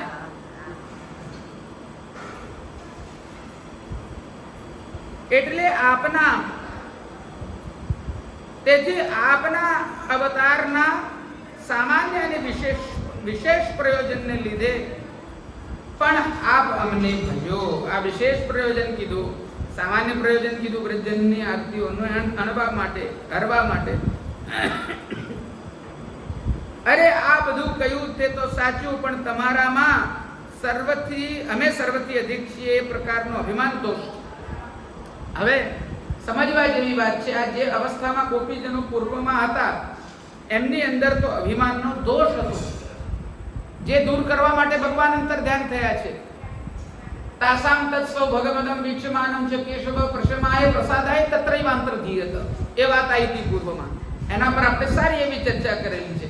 તો અહીંયા ગોપીજનોની અંદર અભિમાન છે તો એ દોષ રૂપ છે. એને દૂર કરવા માટે તમારું ભજન કરવામાં આવતું નથી. આ પ્રમાણે જો ભગવાન ગોપીજનોને કહે તો એના જવાબમાં ગોપીજન કહે છે નિજ જન સ્મય ધ્વંસન સ્મિત. એવા દોષથી યુક્ત આપ જો અમને વિચારતા હો તો નિજ જનો એટલે કે સેવકો, આપના નિજ દાસીઓ, તેમનો સ્મય એટલે કે ગર્વ, તેનો ધ્વંસન નાશ કરવા માટે જે આ સ્મિત છે, આ રૂડી મુસ્કાન છે આપની, આ ઔદાર્ય ભરું સ્મિત છે, જે આપનું કૃપાથી યુક્ત જેવું આપનું મૃદુ હાસ્ય છે, જેમનું એવા ભગવાન નિજનસ્મય ધ્વંસન સ્મિત કહેવાય છે. આ તો ગર્વને તરતમાં દૂર કરી દે છે. ભગવાનનું મુખારવિંદ જેવું છે, એમનું મુખારવિંદનું હાસ્ય જેવું છે, સ્મિત જેવું છે કે ભલભલા આપણે કહીએ કે ગર્વથી યુક્ત, અભિમાનથી યુક્ત હોય છે, તે એ માત્ર મુસ્કાનથી ઠંડા પડી જાય છે. પલનાના પદોમાં આવે છે આ વાત. નાનકડા બાલકૃષ્ણ પલના ઝૂલી રહ્યા છે, પ્રેંખ પર્યંક શયનમ પ્રિય. અને એ બાલક દૃષિતુ મદમાનિની માન.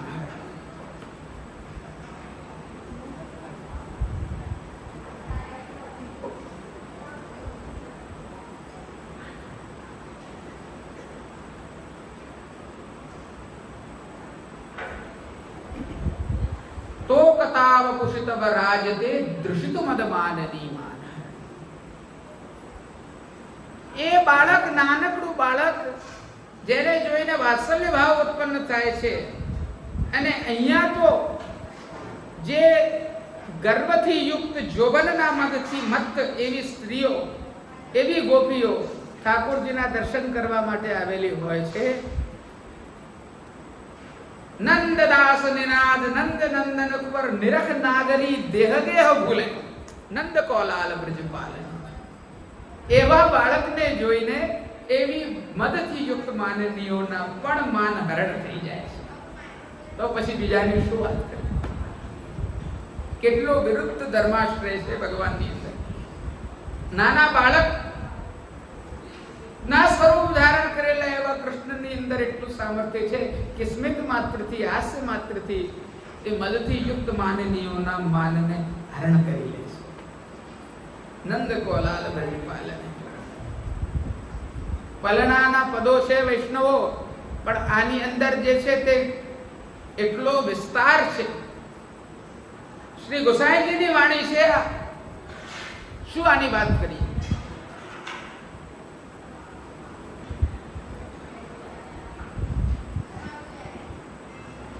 આગળ વધું છું. અહીંયા કીધું નિજ જનસ્મય ધ્વંસન સ્મિત. નિજ જનોના ગર્વને સ્મિત દ્વારા ધ્વંસ કરો છો. એટલે અહીંયા ગર્વની વાત રહેતી નથી, અભિમાનની વાત રહેતી નથી, એ તો આ મુસ્કાન જ કાફી છે. આ મુસ્કાન જ પૂરતી છે, આ સ્મિત જ પૂરતું છે. પોતાના સેવકોનું અભિમાન દૂર કરવાનો ઉપાય પરિત્યાગ સેવકોને છોડી દેવા તે નથી, પણ તે અભિમાન દૂર કરવાને માટે સ્મિત જ કરવું જોઈએ. સ્મિત એટલે કે મંદ હાસ્ય. ભગવાનનું હાસ્ય મનુષ્યોને ઉન્માદ કરનારી માયા છે. આ પ્રમાણે ભાગવત દ્વિતીય સ્કંદના પ્રથમ અધ્યાયની અંદર કહેવામાં આવેલું છે. હવે આ ભાગવતજીના દ્વિતીય સ્કંદનું વચન અહીંયા મહાપ્રભુજી ટાંકી રહ્યા છે અને કહી રહ્યા છે કે ભગવાનનું હાસ્ય એવું છે કે મનુષ્યોને ઉન્માદ કરનારી માયા જે છે તે પ્રદાન કરી દે છે. આ હાસ્યની અંદર માયા રહેલી છે, કોઈને પણ મોહી લે છે.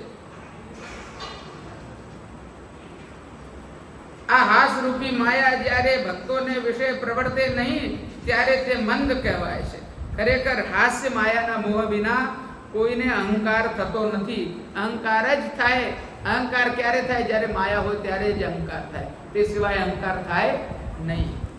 જો ખબર હોય, પોતાના સ્વરૂપનું જ્ઞાન હોય, ભગવાનના સ્વરૂપનું જ્ઞાન હોય, તો કોઈ દાડો અહંકાર થતો નથી, અભિમાન થતો નથી. આ મેં કર્યું, આ મારા દ્વારા થયું, મારી પાસે જ છે, બધું સુખ હું જ માણી રહ્યો છું. આ બધી પ્રકારની વાર્તા ક્યારે થાય? કે જ્યારે આપણને ખબર ના હોય કે આ બધું ભગવાનનું પ્રદાન કરેલું છે.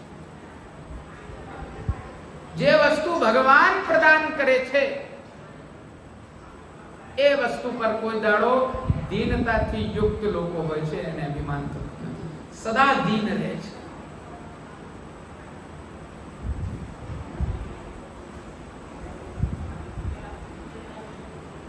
તેથી જ અમારા અહંકારને દૂર કરવાને માટે પણ સાધન તરીકે તો આપે આપના માયાત્મક હાસ્યનો સંકોચ જ કરવાનો છે. અર્થાત આપ આપના હાસ્યનો સંકોચ કરીને સાંભળજો, મંદ હાસ્ય સ્મિત જ કરો કે જેથી અમારો અહંકાર નાશ પામી જાય. હવે આ અહંકાર પણ અમારો દૂર કરવાનું કાર્ય અમારા તો વશમાં છે નહીં. એ કોણે કરવાનું છે? માથે પડેલા મૂર્તિયા. ચોક્કસ બધું આપે જ કરવાનું છે. અમે તો ખાલી આપના ચરણારવિંદમાં આવીને પડ્યા છે. આપણાથી આટલું એ નથી થતું.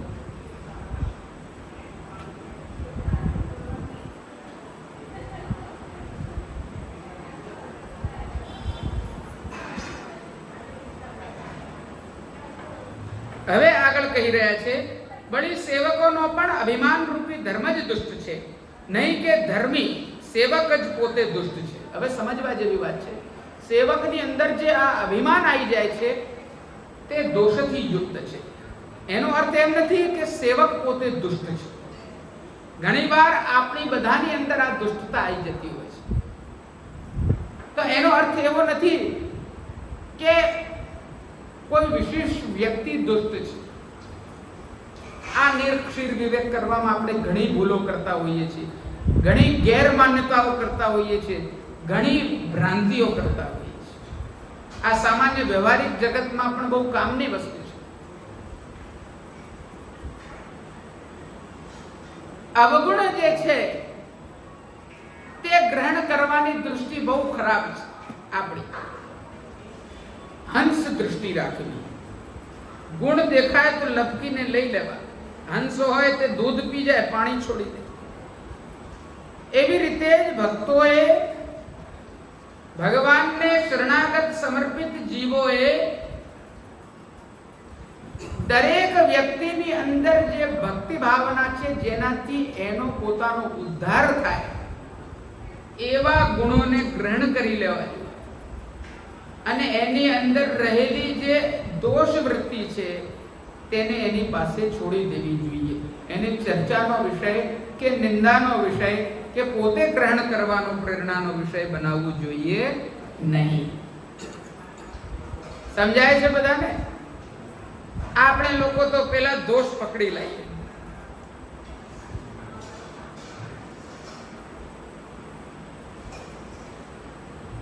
એ બધા પર નથી જતો હું. હવે આગળ વધું છું. એમાં બધાને સાંભળવામાં વધારે આનંદ આવે પાછો.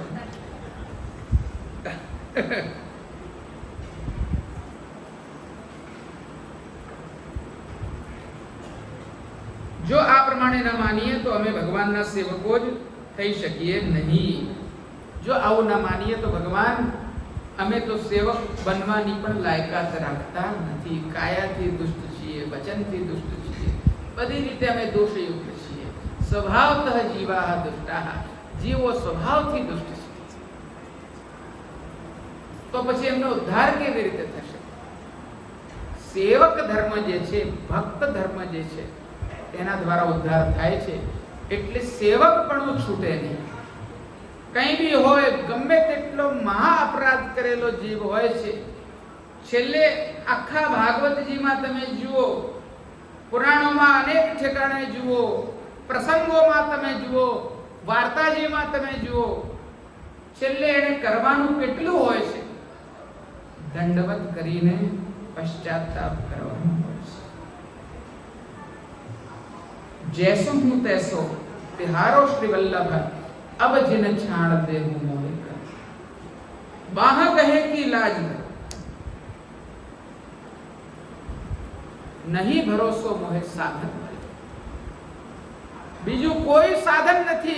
સાધન और नहीं आ कली में जासो होत निवेरो, सुर कहा कहे द्विविध आंगरो, बिना मोल को છે. અમારી પાસે હવે બીજું કોઈ પણ પ્રકારનું સાધન નથી રહ્યું ભગવાન. અમે આપના ચરણારવિંદના આશ્રય પડ્યા છે. હવે આપે અમારું સમર્પણ સ્વીકાર કર્યું છે, અમે આપની શરણાગતિ સ્વીકાર કરી છે.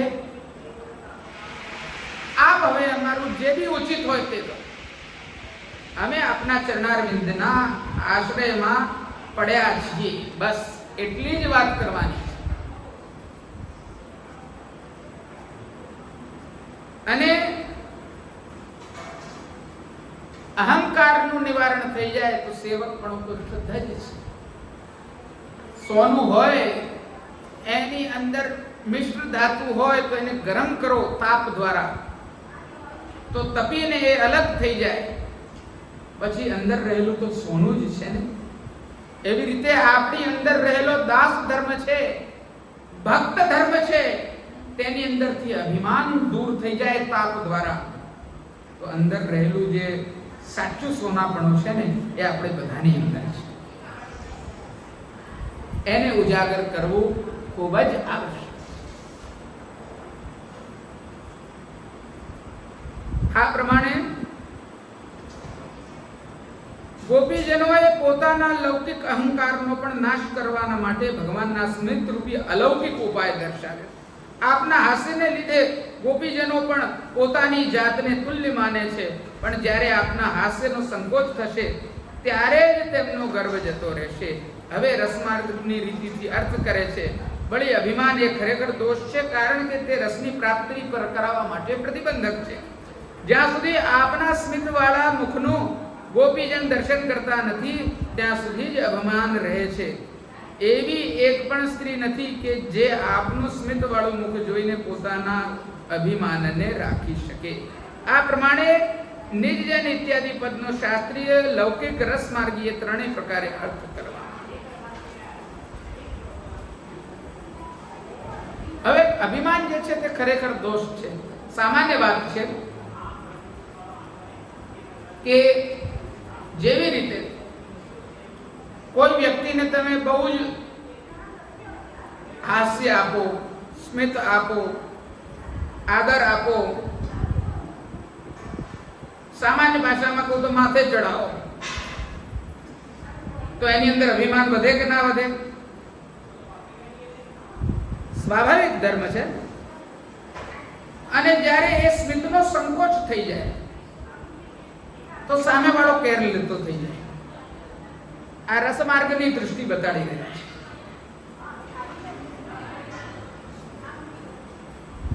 તો અહીંયા ભગવાનનું મંદસ્મિત જે છે તે બહુ જ વધારે ભક્તાધીન થઈ જાય છે, તો ભક્તની અંદર અભિમાન પણ આવી જાય છે. પણ જ્યારે ભગવાન એ સ્મિતનો સંકોચ કરે છે કે મંદ કરે છે તેને, ત્યારે એ ભક્તને ખબર પડે છે કે આ અમારાથી કંઈક ખોટું થઈ ગયું છે. આ રસ માર્ગની દૃષ્ટિથી સમજાઈ રહ્યા છે. સમજાય છે ને? એટલે રસ પ્રાપ્ત કરવા માટે અભિમાન જે છે તે બહુ જ મોટું બાધક છે, એવો અહીંયા સાર બતાડવામાં આવ્યો છે. હવે થોડું ઘણું છે લઉં ને આગળ. હવે આ શ્લોક જે છે તે આપણે વિરામ કરીને જ આજના સત્રનો વિરામ કરીશું. 5-7 મિનિટ બીજી જશે. બધાનો હેતુ તો શ્રવણ કરવાનો છે, પણ બીજા બી હેતુ હોય તો એ બધામાં થોડી વાર લાગશે. સ્મિત એ ભગવાનનો નાશ કરવાના સાધન તરીકે જગતમાં પ્રસિદ્ધ નથી, તો પછી ભગવાનનું સ્મિત સેવકોનું અભિમાન દૂર કરશે એ કેવી રીતે જાણી શકાય? તો આ શંકાના સમાધાનમાં ગોપીજનો કહે છે. હવે આ પ્રશ્ન સમજ્યા કે નહીં બધા? ફરી કહું છું. સ્મિત એ ભગવાનનું સ્મિત એ અભિમાનનો નાશ કરવાના સાધન તરીકે, ભગવાનનું સ્મિત અભિમાનના નાશ કરવાના સાધન તરીકે જગતમાં તો પ્રસિદ્ધ નથી ક્યાંય. તો પછી ભગવાનનું સ્મિત સેવકોનું અભિમાન દૂર કરશે એ કેવી રીતે જાણી શકાય? આવું તો ક્યાં લખેલું છે? કોણે કીધું છે? નથી. આપણે લોકોને બધા બહુ ભાવના કરવા બધા જતા રહે, સામાન્ય લોકો જોડે મોટી મોટી ચર્ચાઓ કરે, પછી પેલો સામે વાળો પૂછે આવું ક્યાં લખ્યું છે, ક્યાં કીધું છે આવું?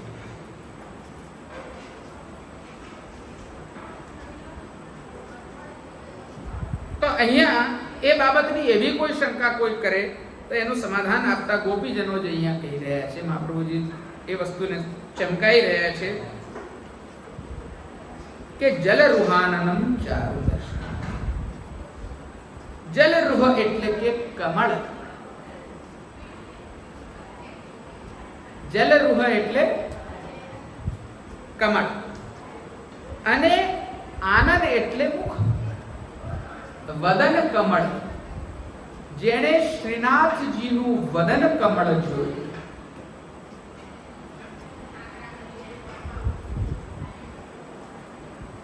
માધો જુકે બદન કમલ કી શોભા, કીર્તનમાં પણ આવે છે. હમણાં સ્નાન યાત્રાથી રથયાત્રા વચ્ચે મલ્હાર શરૂ થાય તે પહેલા છે ને, સાંજના સમયે સુરતના પદ ગવાય છે, સોરઠ રાગમાં. એમાં આ બધા મુખારવિંદની ભાવનાના પદ આવે છે. વદન કમલ કી શોભા,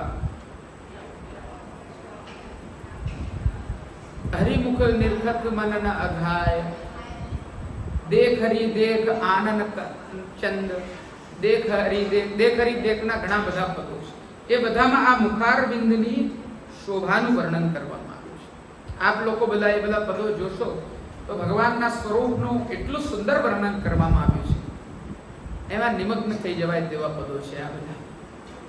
એ બધા અનુસંધાન મને અત્યારે આવી રહ્યા છે. કેમ કે હમણાં જે દિવસો ગયા ને, હવે મલ્હારના દિવસો ચાલી રહ્યા છે. હવે આગળ તો આપ જે છે કમળ જેવું મુખારવિંદ દર્શન કરાવો. કમળના જેવા મુખમાંથી અમૃત ઝરે છે. જે કોઈ અમૃત પીએ તેનામાં કોઈ પણ જાતનો દોષ ખરેખર રહેતો જ નથી. એ આ વિષયમાં યુક્ત છે. હવે જેણે એ મુખકમળનું અમૃત પી લીધું તો એની અંદર કોઈ પણ જાતનો દોષ રહેતો નથી. ભગવાનના મુખારવિંદમાં કેન્દ્ર થઈ ગયું આપણું, તો આપણી અંદર રહેલા જે કોઈ પણ અભિમાન છે, જે કોઈ પણ બીજા દોષ છે, જે કોઈ પણ લૌકિક દોષ છે, તે બધા જ દોષો જે છે તે દૂર થઈ જાય છે. આ મુખારવિંદની શોભા દર્શન કરવું એટલું જ પર્યાપ્ત છે. અને આગળ કહે છે આપનું સ્મિત સેવકોના અભિમાનનો નાશ કરનારું સાધન છે. કેમ કે એ વિશે જો આપને શંકા થતી હોય કે એકવાર સ્મિત દેખાડીને આપ પોતે જ અનુભવ કરો કે અમારો અહંકાર તેનાથી દૂર થાય છે કે નહીં,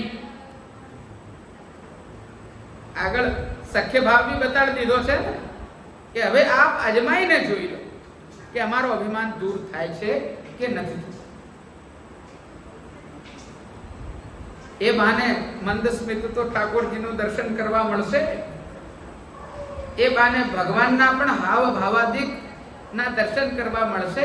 આ તો ભક્તો છે.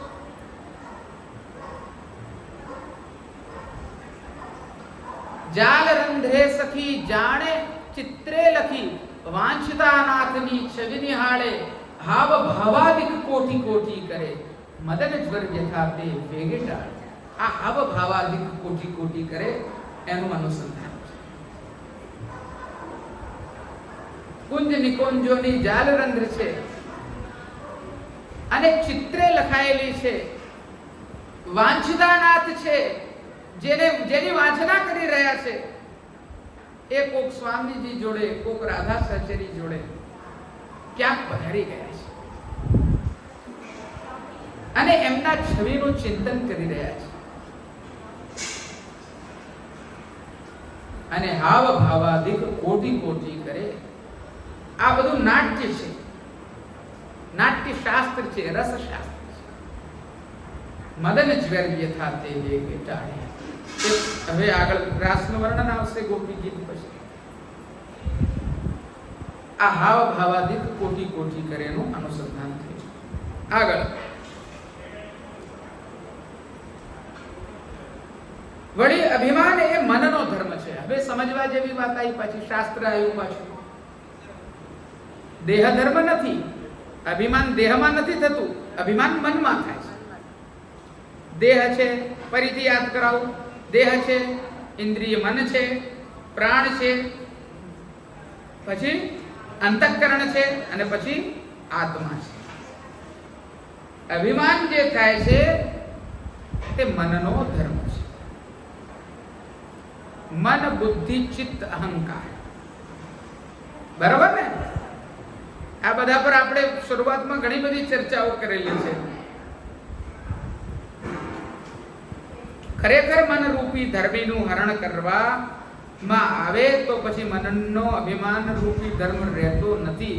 ધર્મી રૂપી ભગવાનની અંદર આ મન પ્રવૃત્ત થઈ જાય, એ મનની અંદર એ ધર્મીને સ્થાપિત કરી લઈએ તો પછી આ બધા અભિમાન રહેતા નથી.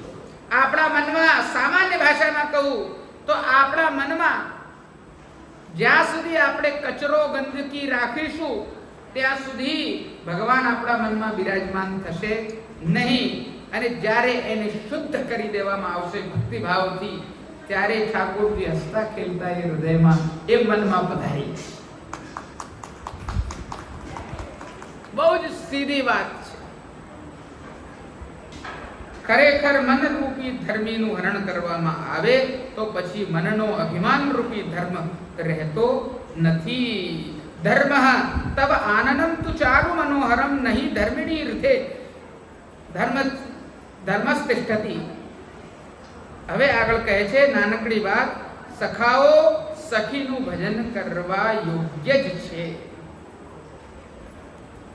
એટલે હે સખા, હે સખા અમારા, આપના સખી જે છે તેમનું ભજન કરવા યોગ્ય આપ છો. એટલી વાત અહીંયા સુબોધનીજીમાં કરવામાં આવી છે. આટલા સુંદર સુબોધનીજી બતાડવામાં આવ્યા છે. મને એવું થાય છે કે આમાં ચાલતું જ રહે આ વસ્તુ, આપણે કરતા જ રહીએ. આગળનું થોડું અનુસંધાન લઈને આપણે આજની વાતને અહીંયા વિરામ આપીશું. સાત્વિક રાજસી ગોપીજન આગળ આવશે. એ સાત્વિક તામસી કરતા ઉત્તમ છે. એટલે એ જ બાબતમાં બીજા પ્રકારે પ્રણત દેહી નામ પાપકર્ષણમ તૃણચરાનુગમ દૈનિકેતનમ ફણિફણાર્પિતમ તે પદાંબુજમ કૃણકુચેશન કૃંધિરક્ષય. એના ઉપર આપણે હવે આવતી વખતે ચર્ચા કરીશું. આ રાસ પંચાધ્યાયનું સત્ર અહીંયા વિરામ લે છે.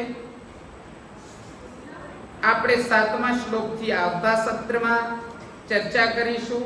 રાસ પંચાધ્યાય ઉપર મહાપ્રભુજીના વચનો સુબોધિનીજી સ્વરૂપે જે આપણને પોષણ આપી રહ્યા છે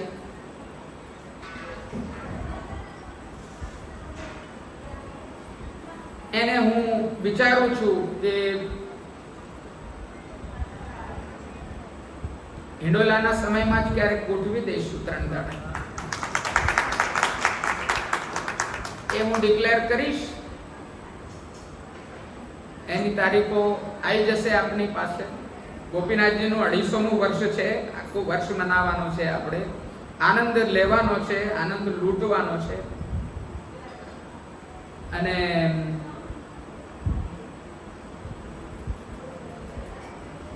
સત્ર આજે અહીંયા વિરામ લે છે, પણ કાલે બધાએ નથી આવવાનું એવું નથી. કાલે ગુરુ પૂર્ણિમા છે. ગુરુ પૂર્ણિમામાં કાલે પ્રવચન થવાના છે.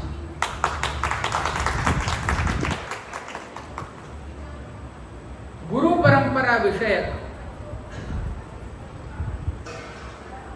જે વિવિધ પ્રકારના ખુલાસાઓની આવશ્યકતા છે, વિવિધ પ્રકારની અલગ અલગ લોકોની જિજ્ઞાસાઓ છે, તેને પોષિત કરવાનું કાર્ય અમે કાલે કરીશું.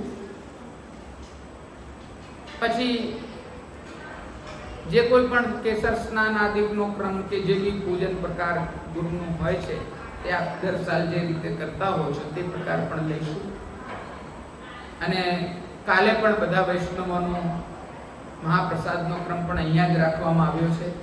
આપ બધા વૈષ્ણવો આ પ્રકારે ગોપીનાથજીના 250મા વર્ષના માધ્યમથી આ લાભ મને આપી રહ્યા છો કે હું આ બધી લીલાઓનું અવગાહન કરી શકું, એ મારા માટે ખૂબ ભાગ્યનો વિષય છે.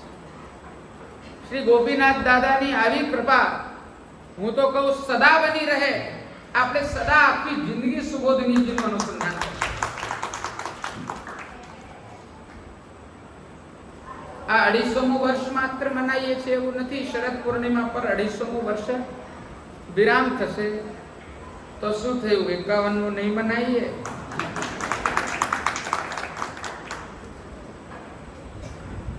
એ પણ મનાવવાનો યુક્ત કાર્યક્રમ ઘડવામાં આવશે.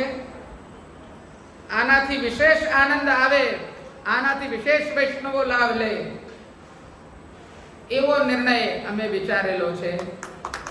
પૂર્ત અમારો મનોરથ ઠાકોરજી કરશે, ગોપીનાથ દાદા કરશે, એટલું હું કહેવા માંગુ છું. કાલે વૈષ્ણવો બધા જરૂર અહીંયા આવે, આનંદ લે, એનું નિમંત્રણ આપીને કાલે 6 વાગ્યા પછી બધા વૈષ્ણવો અહીંયા હાજર થાય, તો જેથી કરીને યુક્ત સમયસર વાત ચાલુ થઈ શકે. અત્યારે તો અમે જોઈએ છે કે બધા સમયસર આવી જ જાય છે. પુષ્ટિ માર્ગમાં તો જબ દેખો તબ તૈયારી હોય છે, એટલે એ રીતનો સમય બધા સાચવી જ લે છે. પણ કાલે જરા થોડો વ્યવસ્થિત સમય સાચવો તો સારું છે, એટલું હું કહેવા ઈચ્છું છું. શ્રી ગોપીનાથ દાદા, શ્રી નટવરલાલ પ્રભુ મહાપ્રભુજી આપણા પર એવી કૃપા કરે કે આપણે સદા આમાં મસ્ત રહીએ. આપણી રતિમતી ગતિ આ મહાપ્રભુજીના વચનોમાં, પુષ્ટિ માર્ગમાં, શ્રી નટવરલાલના, શ્રી ગોપીનાથજીના, મહાપ્રભુજીના ચરણારવિંદમાં બન્યા રહે, એટલું જ કહીને હું મારી વાણીને અહીંયા વિરામ આપું છું. મારી સમગ્ર વાણીને ગોપીનાથ દાદાના ચરણારવિંદમાં સમર્પિત કરું છું. કૃષ્ણાર્પણમસ્તુ. શુભમ ભવતુ.